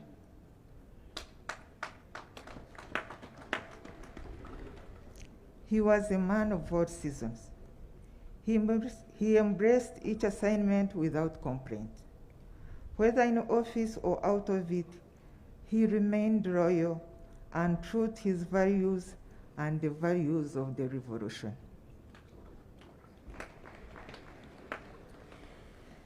He always said, do what you love what you do it to the best, and let God do the rest. And he did exactly that. We were blessed and proud of the great legacy he has left behind. It will never be erased. In the 35 years God gave us, I saw him grow in his walk with Christ. He was very bold in testifying about what God has done in his life, had committed to preaching God's word in his later years. We opened our home to Revival Fellowship, which birthed Right TV, which currently is streaming on YouTube. He looked after so many children, put them through school, all the way to university. We have PhD holders, masters and degree holders in all career paths. All who had gone through our home, there are many. You can't count them. These are just a sample of many who took care of.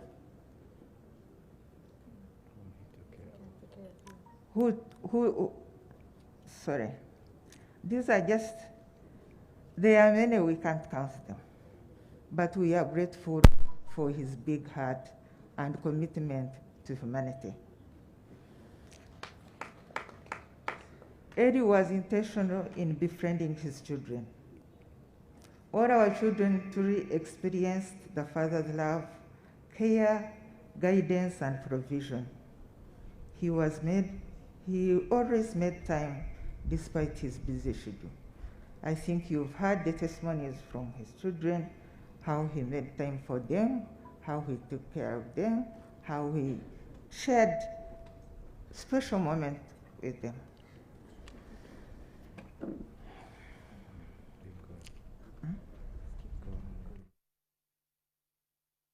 He used to tell us about 3 things they wished for when they were in the Liberation War. 1, for the war to end in victory. 2, to be among the lucky ones to see the victory. And 3, for God to give them a family and children. God granted him all the 3. We are blessed with children. We were blessed with children and even grandchildren. What a blessing.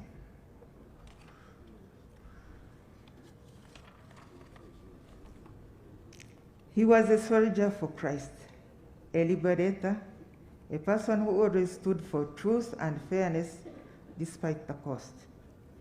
Even in his period of sickness, as we interceded through the passage of Hezekiah, we were reminded that God had added him more than 15 years to his life long ago.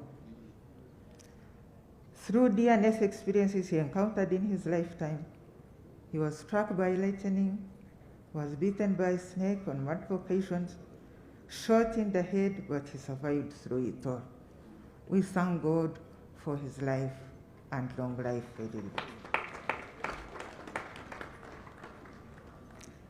I can confidently say he lived a fruitful, happy, fulfilling life. He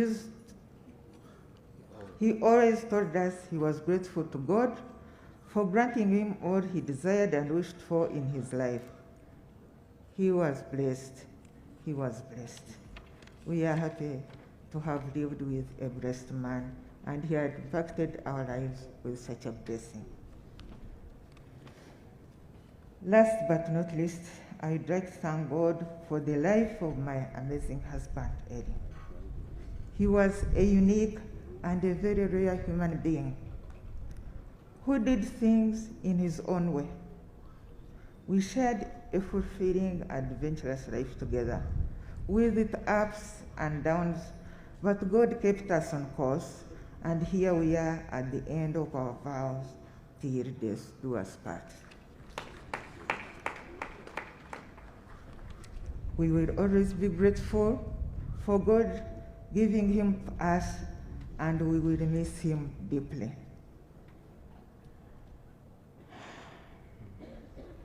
I call upon our children to be firm in the Lord, stay united, and keep his legacy of love. Amen. Rest well with angels, my beloved Elly. I'm sure we will meet again. God bless you.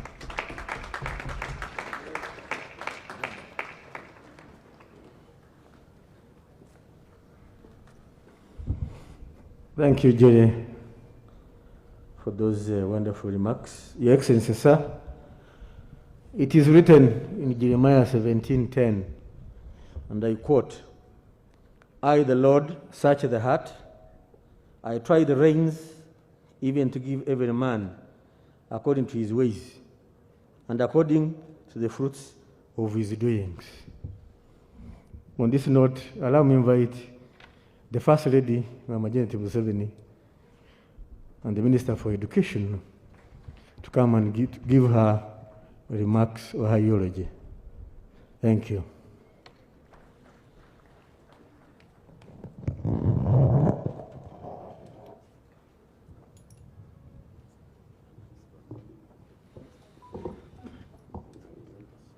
Thank you. Your Excellency, the President, Right Honorable Speaker of Parliament, and the Chief Justice present here, Elly Tumwine and your family, the bishops and the clergy who are here today, relatives of Elly Tumwine, friends, and all people of goodwill present here. Today, we gather together, first of all, to thank God for Elly's life. And we come together to bring our heartfelt condolences also to the family of Elly Tumwine and to stand with them in this hour of grief for having lost a loved one. The NRM and UPDF family celebrate the life of Elly Tumwine for his outstanding service among the leaders of officers and men of our distinguished force of UPDF. And for the family of Elly Tumwine, I know that there is nothing that can comfort you or fill the gap that Tumwine has left behind in your family, having been the head of that family, and your husband is to Jolie. I believe I can say that I understand the emptiness of that experience because I lost my own father when I was only 7 years old.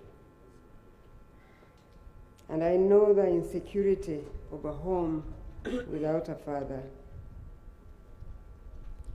But since I found Jesus, I know that there is a Father who will never die. And I'm so grateful to him that Tumwine's children have testified with their words there that they know that Father who will never die. That has been my faith foundation and my strength, having met that Father who can never die, who is with you 24/7, who promises that he will never leave you nor forsake you.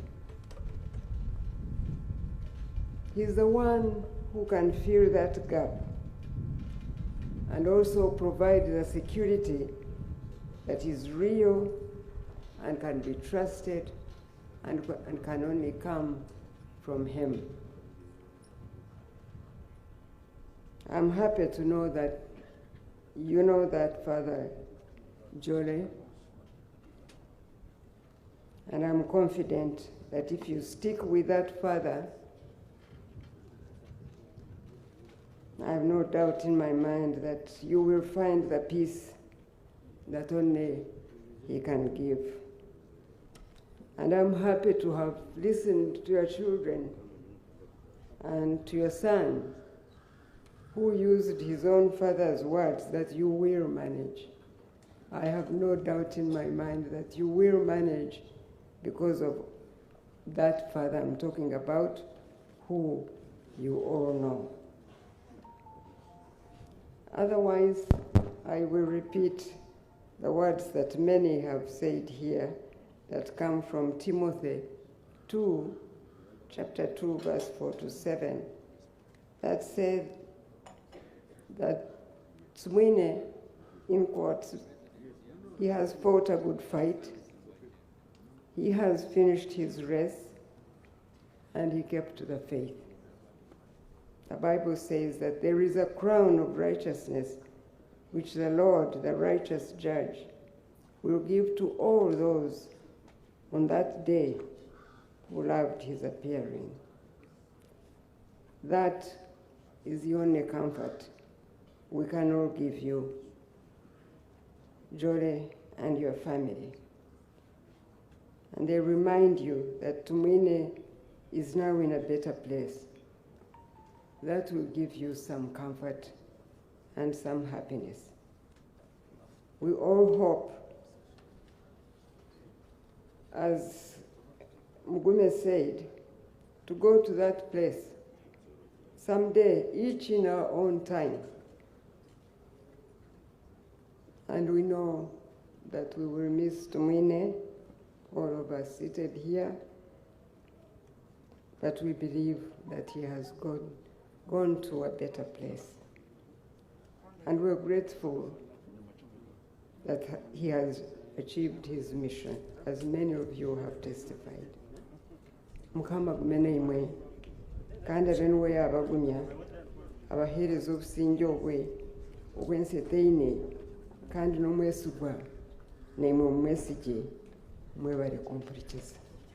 Thank you.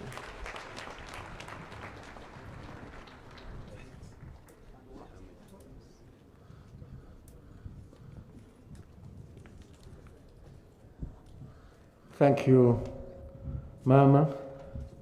Let me now take this singular honor and the privilege to invite His Excellency, the President of the Republic of Uganda, and the Chief Mourner today to deliver his eulogy. Your Excellency, sir.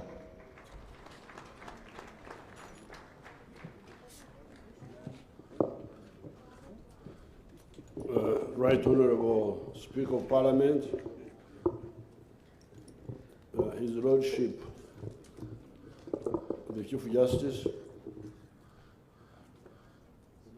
Right Honorable Deputy Prime Minister, Ministers, Members of Parliament, the bereaved family,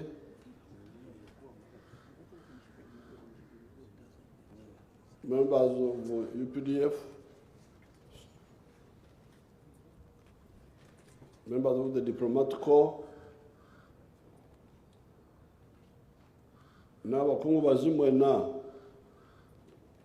abaze okukungubaga. First of all, I express on behalf of the NRM, of the UPDF,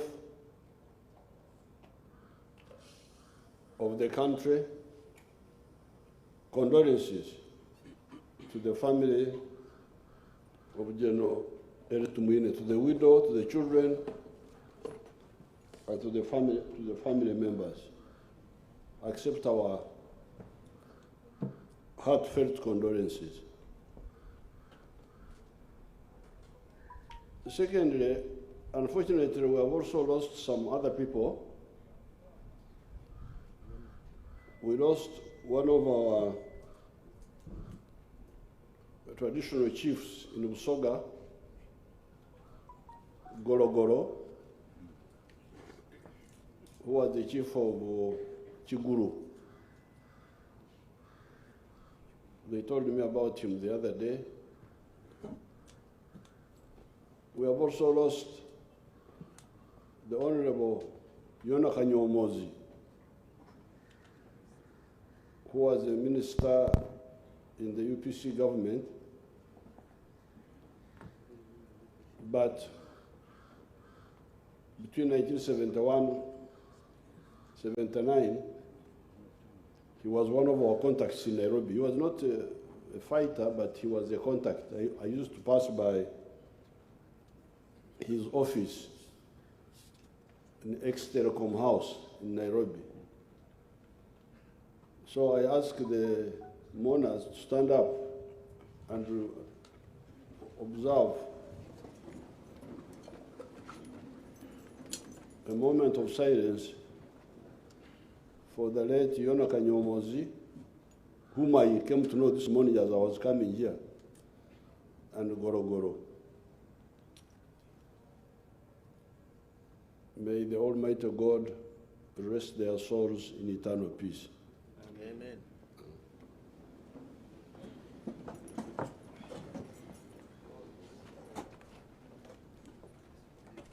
The year was 1967.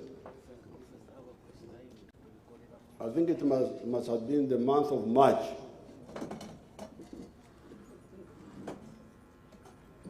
I had finished A-level in 1966, end of the year.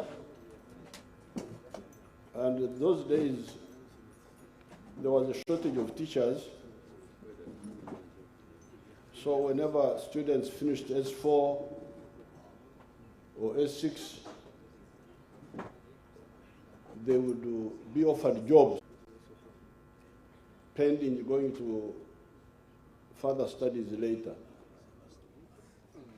The university those days would start in July. So you had time to teach from end of January up to the beginning of July. I had therefore got, initially I went to Rukoni, because I had already started my quite a number. Our activism of wanting to cause socio-economic change among the traditional society. I hear some people calling those people peasants. Those people are not peasants. Some of them are actually rich, but they were still living in the traditional way of korra echida kyonka, working only for the stomach. That was the problem. Teach me each keken, as we say in law. So I had wanted to go to, I went to Rukoni. I was posted there by the education officers who were in Mbarara. Somebody called Kitandwe posted me there, Rukoni. I'm the one who asked to go to Rukoni, because I had wanted to go and work among those people. But when I go there, they were not enthusiastic. They were quite laid back. So I went back to the education office in Mbarara, and I found Nyanda there, Mzee Nyanda. He died recently.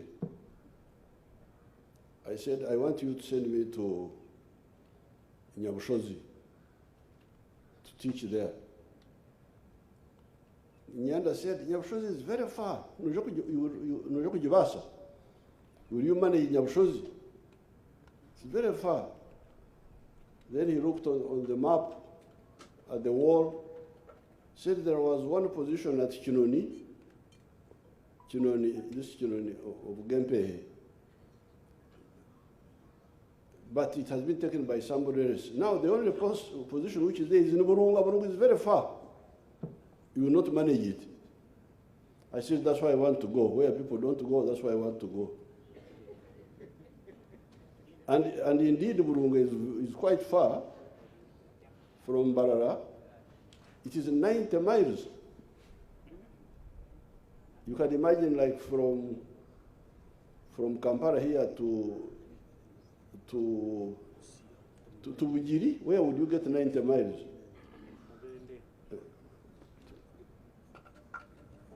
Igal is 75. It must be like Bujiri.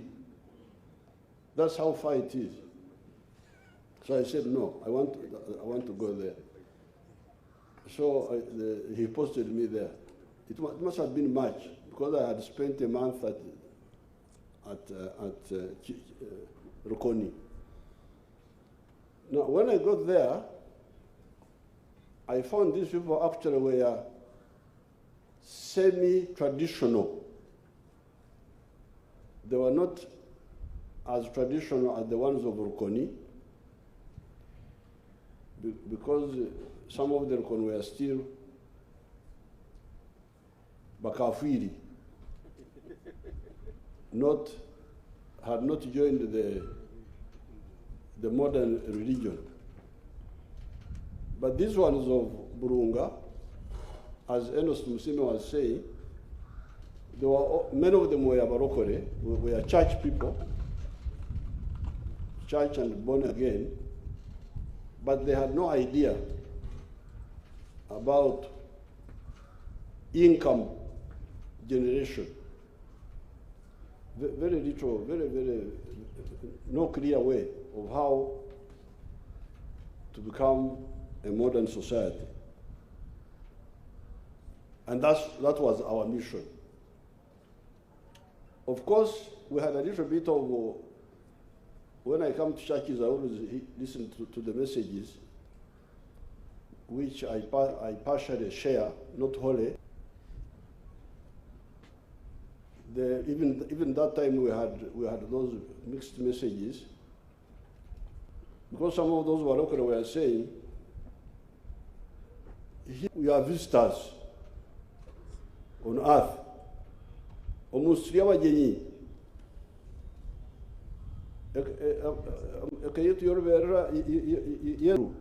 our permanent home is in heaven. That's all right. Then, no mushenyi. What the things are like, they think the Wanyankore think mushenyi is useless. Actually, it's very useful mushenyi. So you can see how confused they are.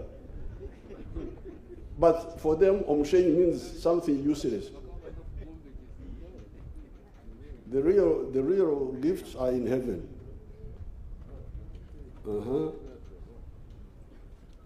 So, what do we do? Like my late father, Mzee Kaguta, died when he was 97. Now, to get a visitor of 97 years, he's just a visitor waiting to go to heaven.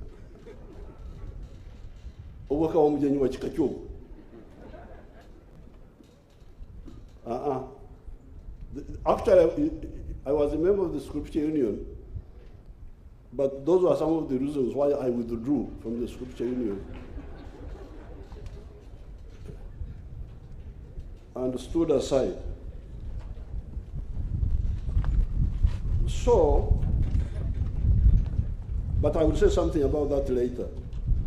So, when I went to teach, that's why I found these young people, Tumwine, Enos there, others, they're also there. There are quite a number of others, but they were there. So I was teaching them, but I was also interested in the society, how to change that, and I tried to tell them about this. It's a long story, but that's how I came to, and this Tumwine actually one day followed me. I went and I spent a night at one of the younger people called Bwandanda. He was somewhere there towards the river. And I was telling him about socio-economic transformation, commercial farming, doing commercial farming with the Chibaru. The message we are giving now, this PDM, Parish Development Model, that's what we are telling them. So that's where I saw Tumwine as a student. I think it was like in P7. I think Enos was in P6 or something like that. There was a brother of Enos called Enoka. They were quite, and other young people. So that's how I first saw Tumwine. And Tumwine followed me at Wandanda's place. He told me later that he had me I didn't remember, but he told me that he had me preaching to this Wandanda man about socio-economic transformation. Now, much later, 1979, when we captured Mbarara, you heard how we started recruiting that big number of recruits, 9,000 of them, whom we recruited in that area. and Tumwine was one of them. And then we said people who have finished O level and above can go for officer cadet school in Monduli in Tanzania. The ones from Fronasa, the ones from Obote's group, Chikos Marum, but I think they also included the new recruits. That's how the Katumbas joined, who are not part of Fronasa or Chikos Marum. So they went to Monduli, 300 of them. And then other people went to Jinja for senior NC. People like General Ivan Koreta and General Sare, they went for senior NCO course. Then they were also commissioned when they came out. Now, our politics was not settled, so we had to now prepare for a new fight. Because our partners of UPC were playing games, they didn't care what had happened in the years of Amin. They wanted to start again. We warned them, I don't know what they thought. Then we started planning for a new fight to really see how to rescue this country, because life was so insecure. People were, it was heading towards the darkness, where people didn't care about life. Now, when we attacked, now that attack of Kawamba, and I don't know how I will link up with the church people so that we can talk the same language. I don't know whether I will write a small document. You see, my experience, I have seen two things. First, and I keep telling Mama, because in the book of Genesis, God created us, you remember on Saturday, that gentleman Adam, you remember that Adam? Created him on Saturday, and his wife, I think a few hours later.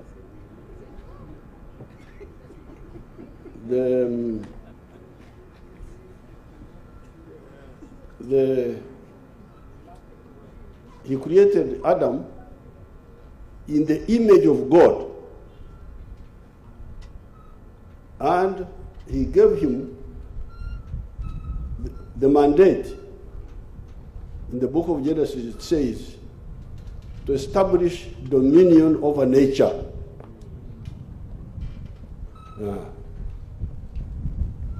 You are not just a creature, you are not like the cow, you are not like the goat, you are not like the pig.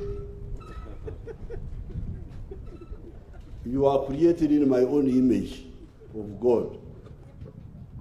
And I command you to establish dominion over nature. That is really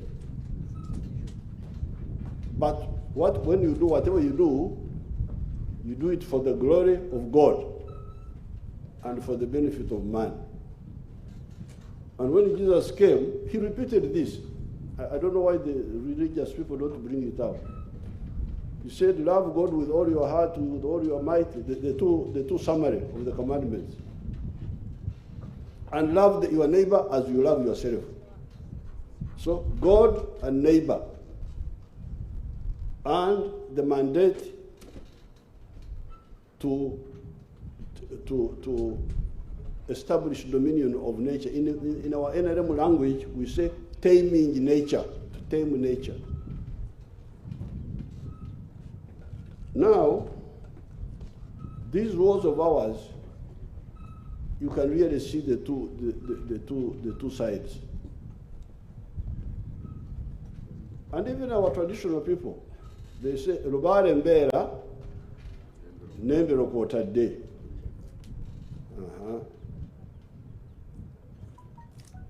Now, that attack, we talk of the attack of the 6th of February, where Tumwine fired the first shot. That journey, you could see the hand of God and the efforts of man together. Because the plan was, we drove from here in the evening of the 5th in a lorry with the fighters in the back of the lorry with the tundwari like bananas. And the plan was because we had internal collaborators within the barracks, get to the quarter guard, the gate, and deceive the gate man. And Tumwine was in front. Tumwine was in front because he was an officer with the Nyota. To say, we are bringing supplies to you people from the headquarters. Then from the quarter guard, drive, recently my daughter who is very much interested, Natasha, I told her to go and measure the distance. And she measured it. I think it is 400 and something meters.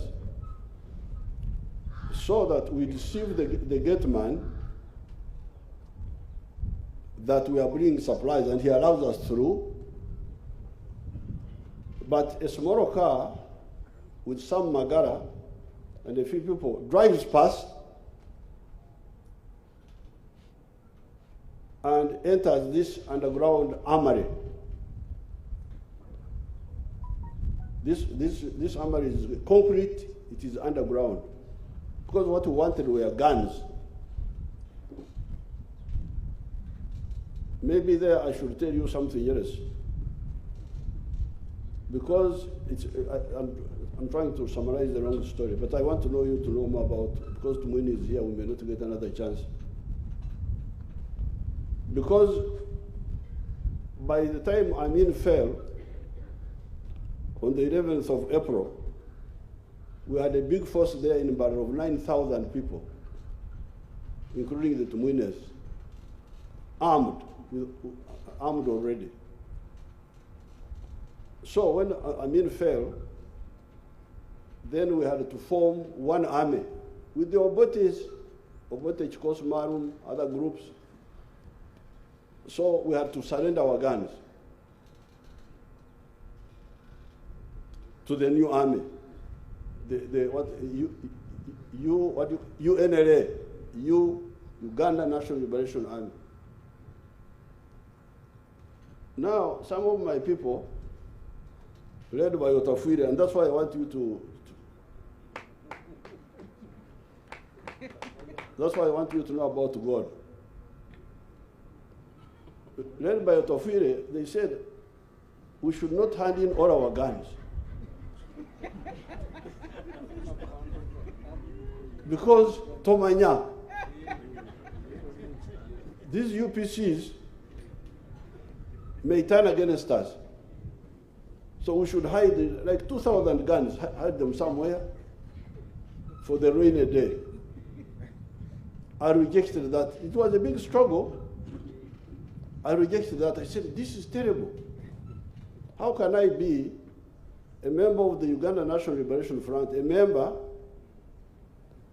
also vice chairman of the military commission, and I take part in hiding guns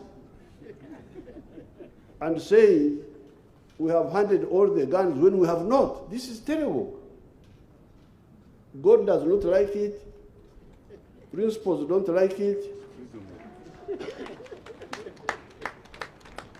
And also strategically, it is very risky because suppose it leaks now. Who will ever trust us again? So both spiritually, morally, And strategically, it is a mistake. So I rejected Otafuire's idea. It was a big struggle because he had a constituency who were in his right that we should hide some guns. So when the UPC, in their foolishness, stand against us, again, like the Tafuiras were saying that they would betray us, now we had the problem how to get our guns again.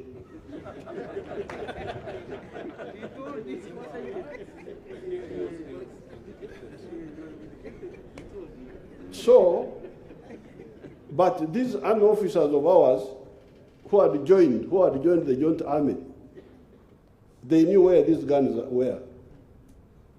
One big cache was at Kabamba. Then the other one was at Masindi. Then there was Mubende. Then there was Nakasongora.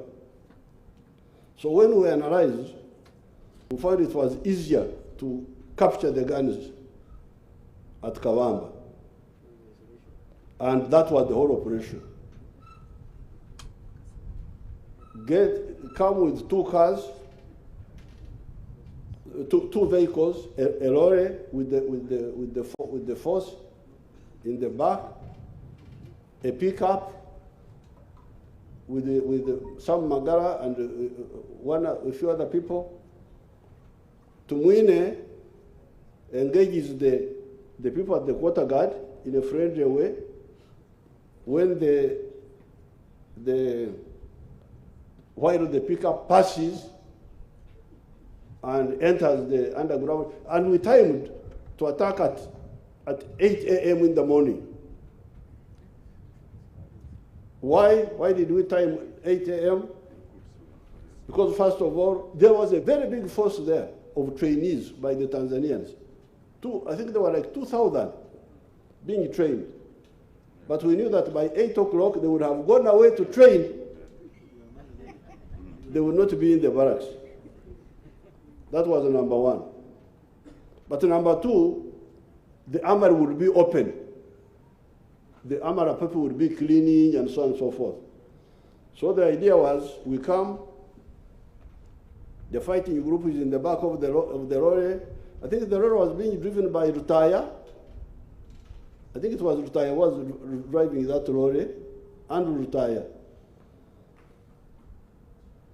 Then the pickup of Magara bypasses, enters the armory by surprise, and then we get the guns and load them. So, problem number one, and I will show you people who don't believe in God, or who believe in him in some modified way. The first problem, we had now arranged that the lorry goes ahead. I stay behind with some Magara. We drive later in Magara's pickup and catch up with them before Kabamba to park and wait for the morning, because we were going to attack in the morning. We went following the lorry, past Masaka. At Katugondo, we had passed Katugondo a little bit. The tire burst of Magara's pickup. It was being driven by a man called Rutarago. I think Rutarago is a big man now. I charged him, but he defended himself. So when the tire burst, I thought they had a spare tire. The people did not have a spare tire. So what do we do? This is now like, it was like 9 o'clock in the night. We tried to knock at, we could see there were lights in houses. We tried to knock to help. They refused to open because they were fearing. So I had now to walk back from Katugondo to Nyendo on foot. When I got to Nyendo, I told, I had money, I hired a taxi. They took me to Riondo. Do you remember Riondo? Riondo, he was the town clerk of Masaka, the father of Rumumba. You can see how God was in all this, because all this could have misfired, could have. Fortunately, I find Riondo there. I tell him a lie. I think Christianity allows lies. for good purposes. I told Riondo that I was going for a wedding in Zimbabwe. The car has had a problem. Could he lend me his car? Because the were going waiting.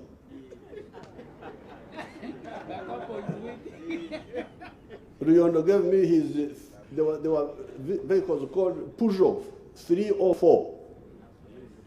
Gave it to me.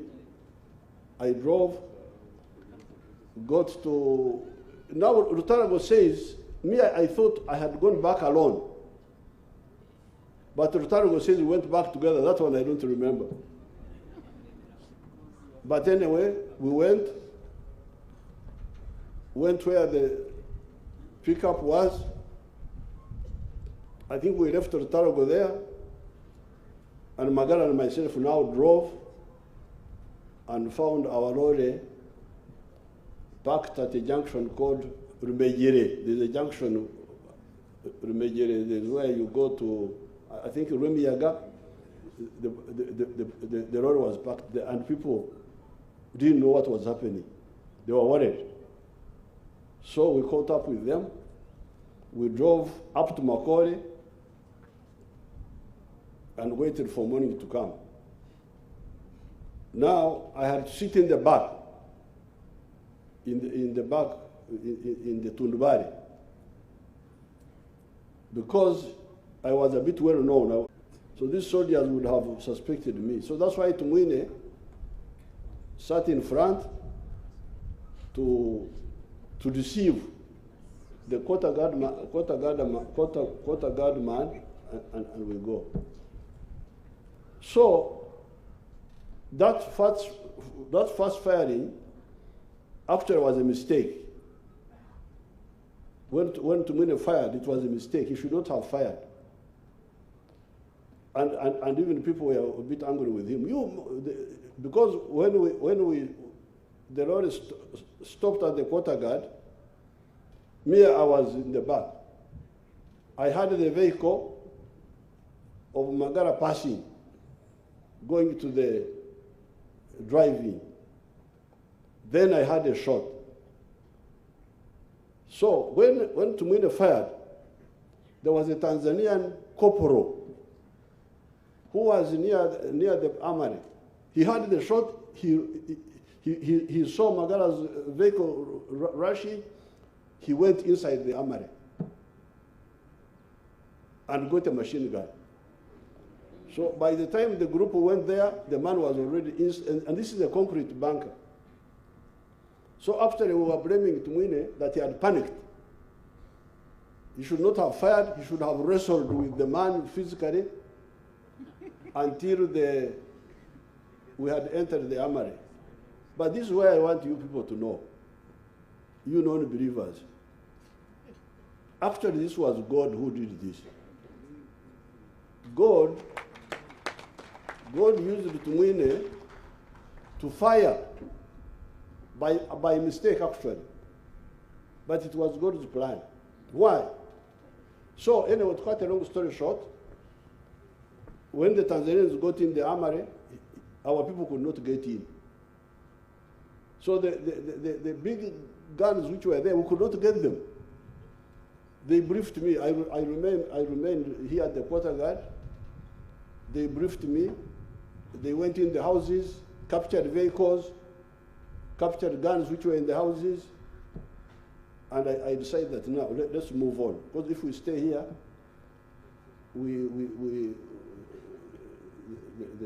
the government army may counterattack. So we got like 8 lorries, drove and put in some of our recruits, of our people, Kabamba, who were collaborating with us, like the late Brigadier Kanyankoro. Kanyankoro was training, part of the plan, but it was training. But there are others who joined us. And we drove through KASANDE, then we branched Nagora,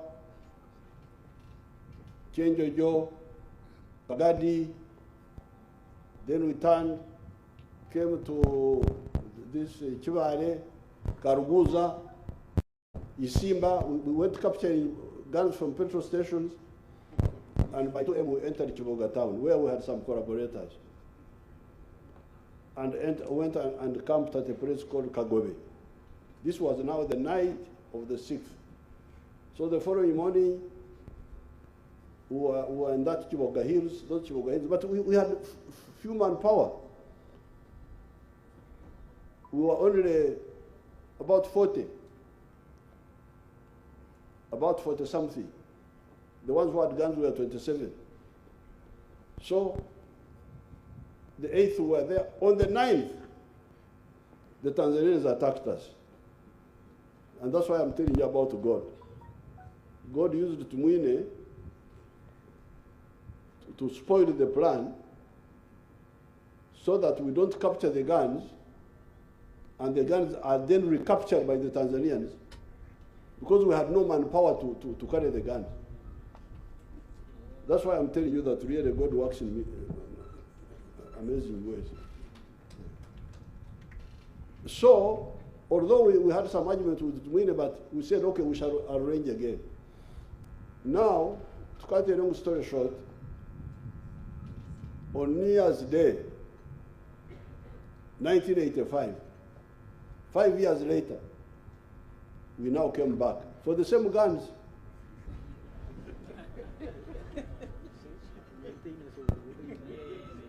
But first of all, I had to reconnoiter. I had to send a reconnaissance. Is Mugume Chaga here? Mugume Chaga is not here. I had to send Mugume Chaga to reconnoiter, to check whether those guns were still there. And we had plans. How do we know the guns are there? After 4 years, this was now like 84, 85, 84. Then we made a plan. First we wanted to capture a soldier, put chloroform in him, make him sleep and take him away. Then I called the messenger. I said, can we do this? The messenger said, no. If you try to use chloroform when you don't know, the person would die. Then we said, okay, so how do we know? So again, how God works. So Mugume Chaga went. These soldiers of UNLA liked drinking alcohol.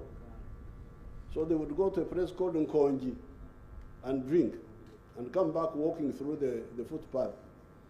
So the plan was Mugume puts on gunpoint a soldier who is alone and takes and kidnaps him and asks him whether the guns are there or not. So Mugume goes and lies in wait.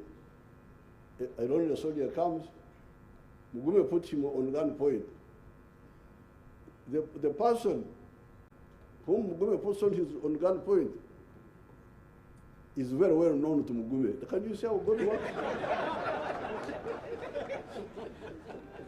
So when Mugume puts him at gunpoint, the soldier said, Mugume Ta'angita. Mugume don't kill me, he recognizes him. They have not seen one another for 4 years. Then Mugume, the soldier was called Tindubachira. So instead of kidnapping him, Mugume says, all I want to know, are the guns still there? Tindubachara says the guns are still there. So now you go back, they set up a communication system, how they can keep checking. So now that we are sure that the guns were still there, now we come now. Big force now, under Sade. The attacking, we came with a force of 1,500. But when we got on the way, we started breaking. Some soldiers started collapsing and so on. So I decided to cut them into two. A force of 700 under Sare, and I think people like Mugume would have been part of that. 700 all armed to go and attack. This time, we Magazgawaganda, but Magazgawaganda from Kore. Muammar Gaddafi had given us land mines, which we are using to blow up the UPC people, the soldiers. But this time we were many with a few. So I told them, I said, what you do, because the soldier may do like what the Tanzanian did, may run into the underground armory and not allow you to go there, even if you have captured the barrack. So I told them, Ekiteko is a sisal mesh where they put milk pots. I think Bishop Rwele saw them the other day. It improved his knowledge. So I told them to put the mine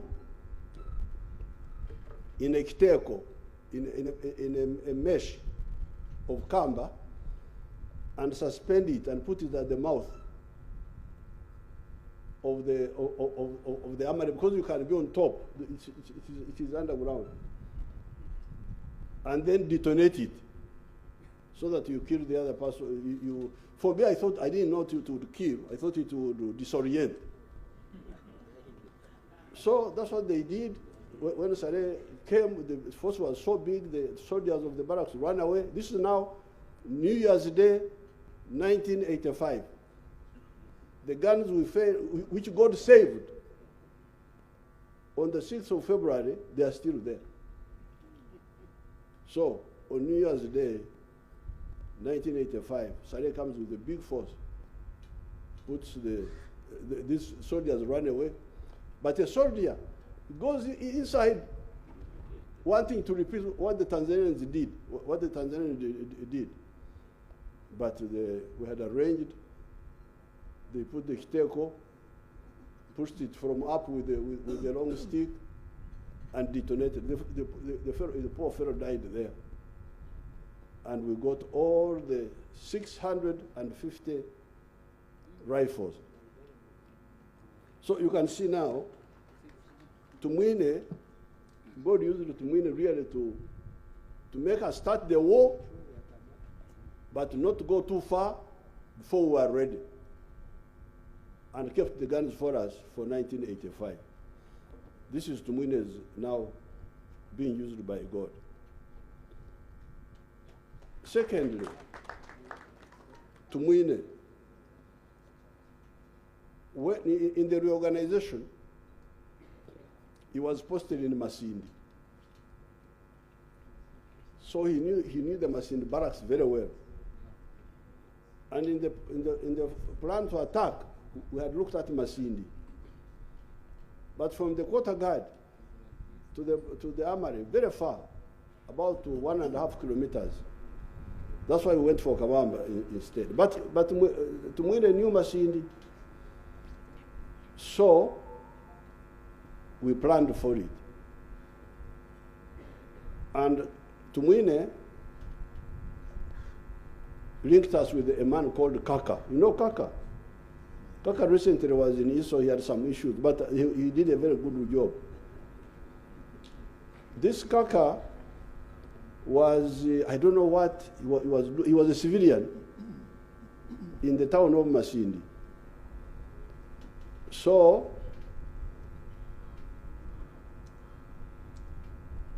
Tumwine told us there is a contact called Kaka. We went and got him. He came and joined us. I don't remember how he came, but when he came, we found that Kaka knew Masindi. Now, among in the barracks was a grass cutter. This grass cutter knew everything about the barracks. He would sleep there, he would cut during the day and go and sleep outside. Now, Kaka recruited this one. So again, we knew the guns were there from the grass cutter. But the problem was, how were the barracks at night? Because we were going to attack very early in the morning. Were the soldiers ready? So again, I sent him Mugume Chaga, you go. He went.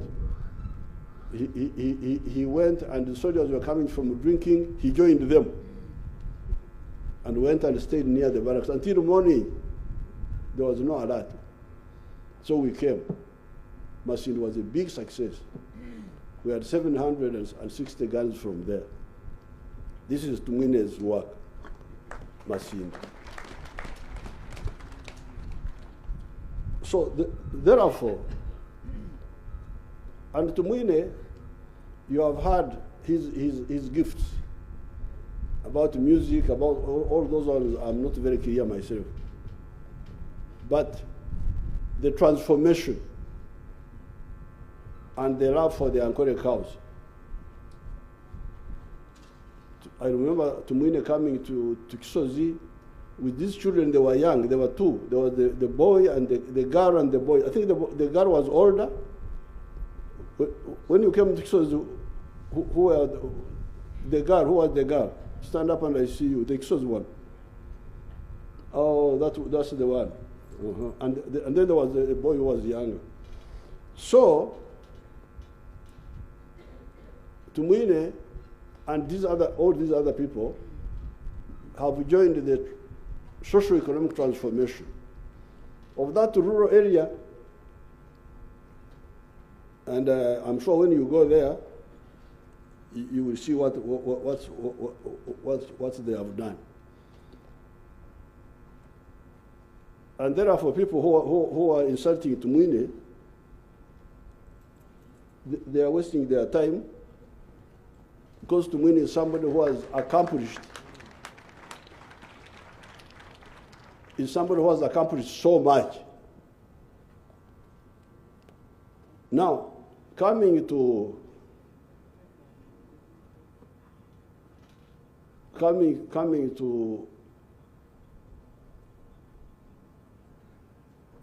Bishop Mhima's sermon, which I support, but I would like also to add my small addition. It is not true that before Christianity, Africans, Banyankore, did not believe in the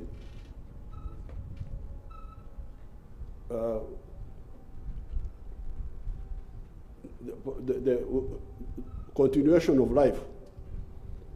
For them, they believed in continuation of life.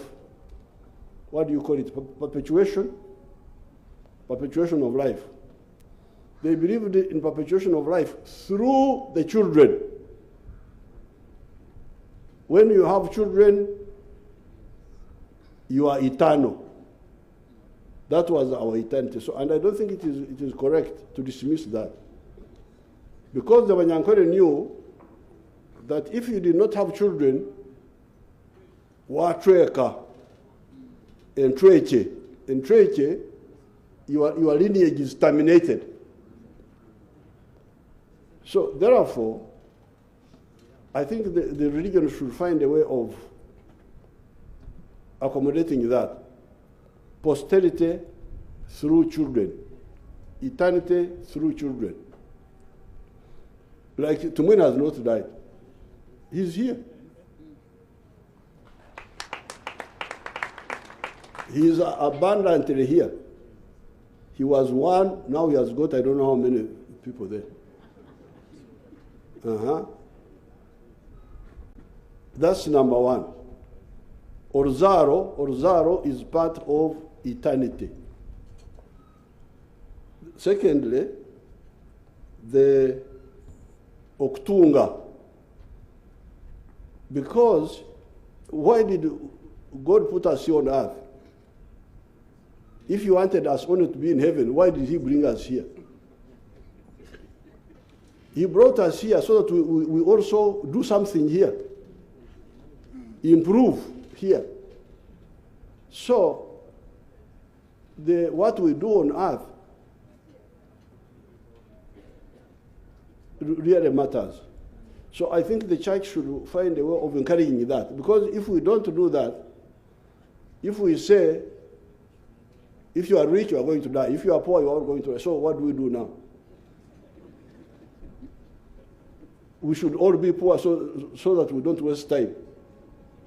No. For me, I think the Orzaro, the prosperity through children, the prosperity through wealth creation, the prosperity through, what do you call? Posterity. Eternity through development, eternity through descendants, eternity through actions, ebikorwa. We are now here quoting what St. Paul said. You have been quoting St. Paul here. What he wrote to Timothy, what he wrote to that, up to now, 2,000 years. We are quoting what he said and what somebody did. So I think these three must be captured. Eternity through children, eternity through development, eternity through actions, good acts. Then, also, value addition.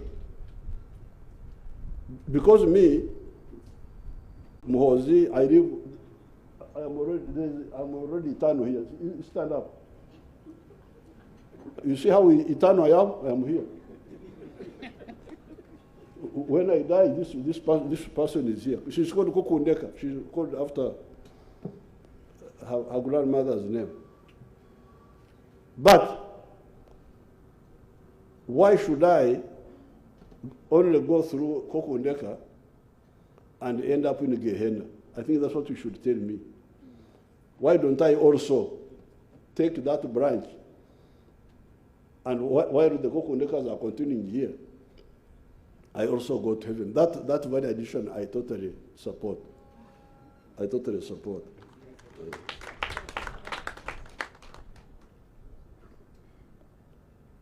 So therefore, what is my little message? You can hear, like for instance, this operation of Kabamba, it was our effort, but with God's direct intervention. Why was Ruyondo at home when I went to look for a car? Suppose he was not there, what would I have done? Maybe I would have robbed the car at gunpoint in Nyendo. That would have prematurely alerted the security forces and so on. But you can see it is God's action which was involved in supporting our actions. Therefore, my advice, always avoid evil.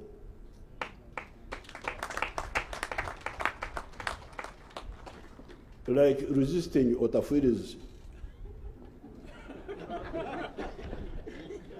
resisting Otafuire's evil idea of being a leader who is dishonest. Now,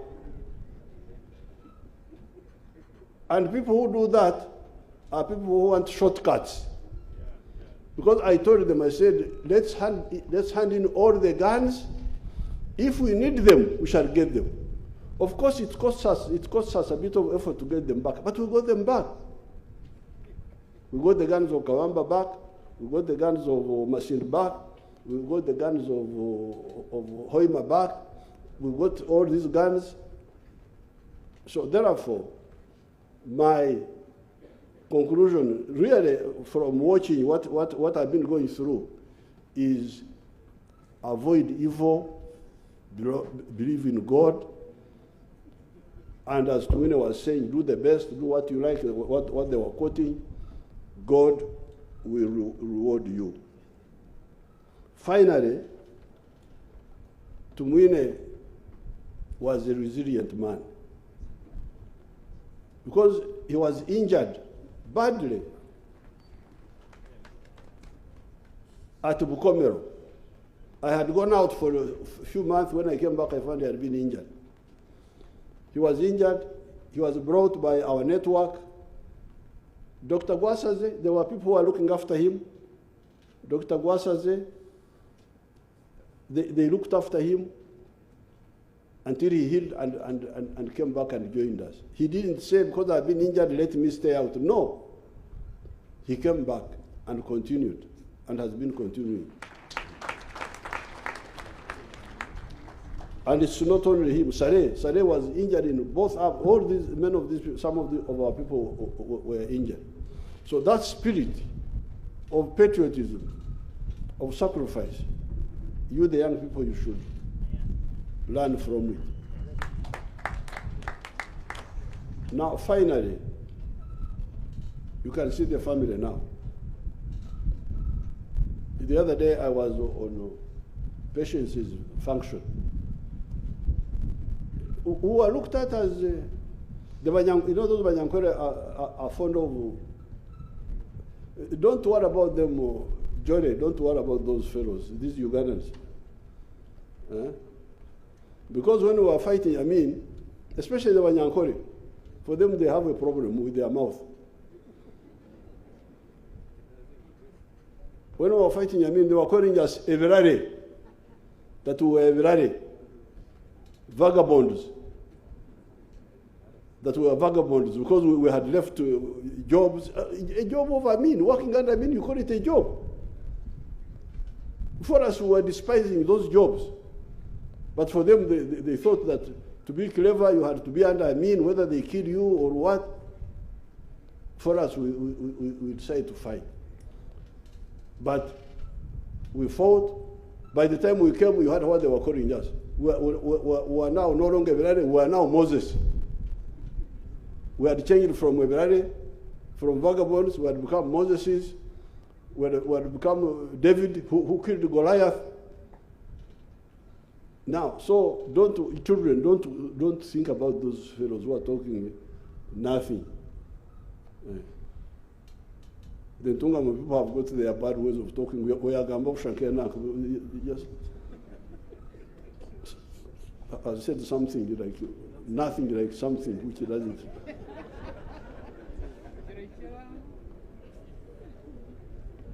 So I am here to give this little testimony on General Tumwine.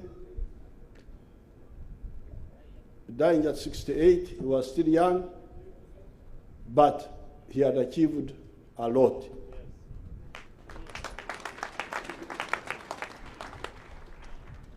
And I'm very happy to hear people saying that he died a satisfied man. That's what Enos is the one who was saying that he died a satisfied man. So, with these few words, may the Almighty God rest his soul in eternal peace. Thank you very much.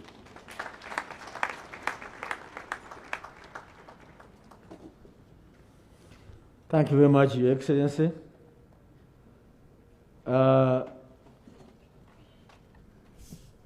allow me, sir, inform the distinguished mourners that after the anthems we shall depart in reverse order, and then before that the church will see us out of here. Then the body will fly to Rwemikona, where service will start this afternoon. Then tomorrow the final farewell church and the burial will be done there. Those who carried their wreaths, we do apologize that we couldn't have all of them to be laid. Thank you. Now I hand you back to the church.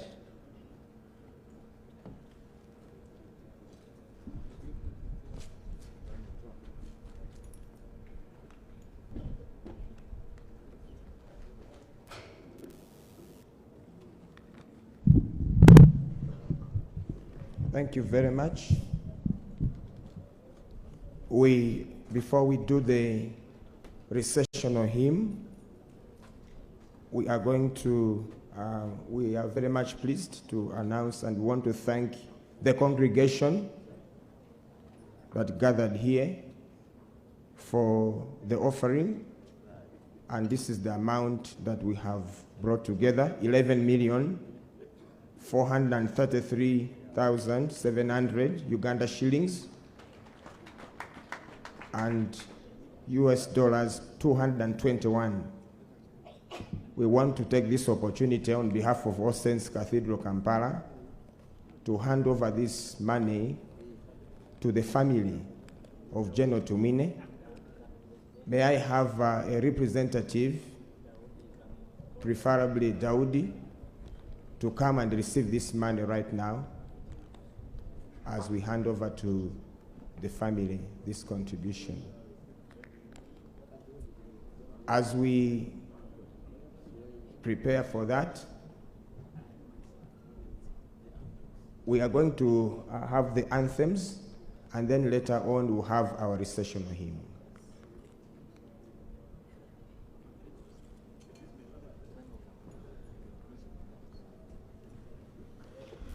Transport has been arranged for those wishing to go to Rwemikona, and Colonel Nabo, the UPDF Director of Protocol, is aware about the vans. Please get in touch with him, and you are advised how the vans are going to move and when. Thank you.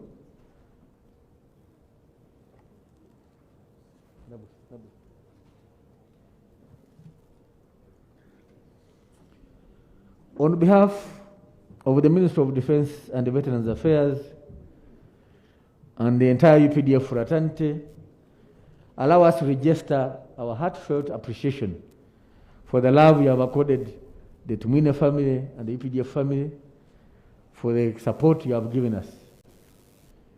May God bless you abundantly, all of you. Band, anthems, please.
Our recessional hymn is on page 19 of the order of service as we conclude this service. Please take our seats and the body leaves.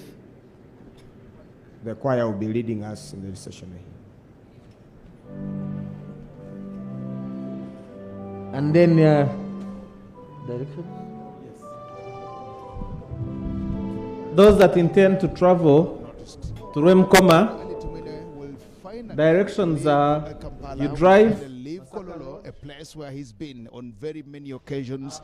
We will remember the memories of having him here on these very grounds here as we do independence celebrations, as we do all the other celebrations where General Elly Tumwine has been a key player. We remember him very much so.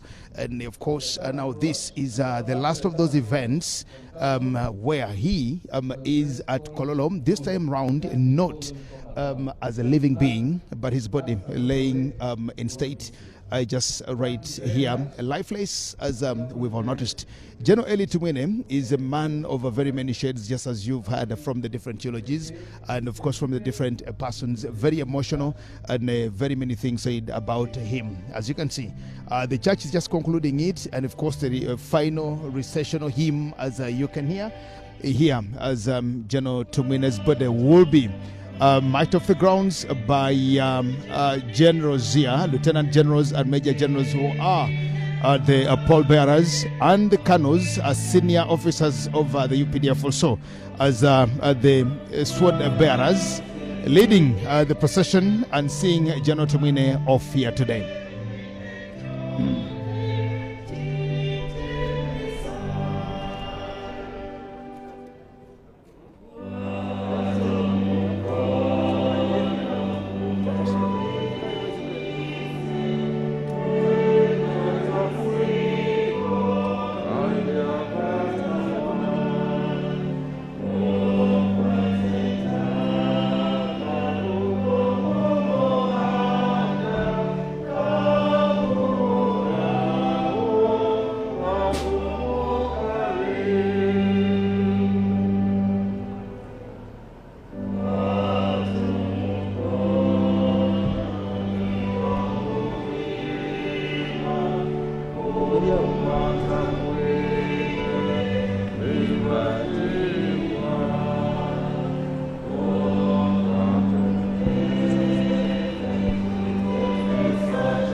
To this ceremonial katia, and one thing that is also very amazing about that is the what looks like a mamba here. It's actually called the chui. I'm just been told the Kai is called the chui, and it's one of those that are produced at the Nakasongola Luero Industries here in Uganda. Now these are the new vessels that of course are replacing the mambas, and so this is typically Ugandan. I'm only thinking that the spirit of General Elly Tumwine must be content and of course very happy that a man who loved Uganda, a nationalist he was, a Pan-Africanist as he was, because we were just told by the doctors that he had even decided not to go out of this country for any treatment and management. He wanted to die in Uganda. So if all this is being done to him, and the cart, the mamba, I've called it mamba, it's called chui, on which is actually being driven, his body is being driven, is Ugandan made.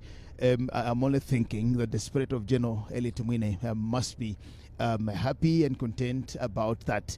But of course, as we see, this marks the end of General Elly Tumwine, that the moment his body is driven and taken away out of here to Rwemikona in Kazo, where body will be tomorrow. Then, of course, the rest will be memories about this man called General Elly Tumwine. There have been lots of very emotional eulogies that we've had, especially from friends and family members, and of course, another very detailed and long story by His Excellency the President of who General Tumwine was and his contribution. It's been amazing that very many people have tried to find every other reason to hate Tumwine, and from what has been said here, it just means that not so many people knew the other side of Tumwine, especially Tumwine the liberator, Tumwine the soldier, save for the Tumwine that many people have known in his last years or days on earth. But that has been the man. You heard His Excellency the President talk about him and how God used him and his contribution, of course, to the struggle.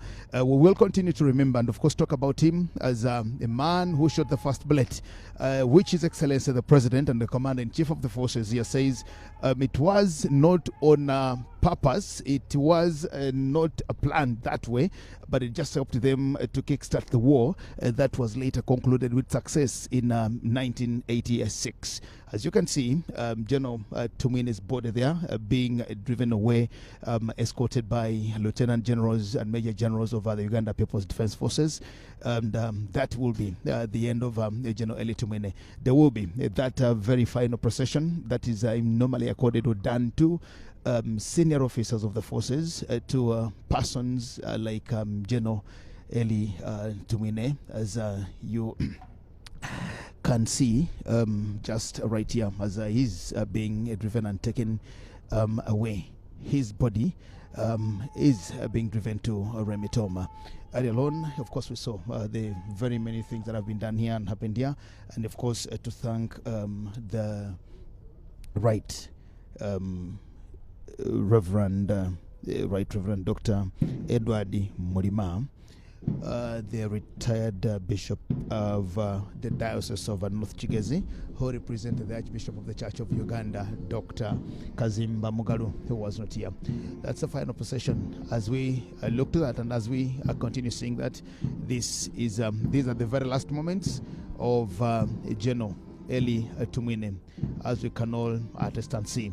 General Elly Tumwine will be remembered by comrades in the Uganda People's Defense Forces. He will be remembered by majority of Ugandans. He will be remembered by quite very many people. General Elly Tumwine served in the Parliament of Uganda for over 3.5 decades, and you can really notice that quite a number of people and several people interacted with General Elly Tumwine as legislators and as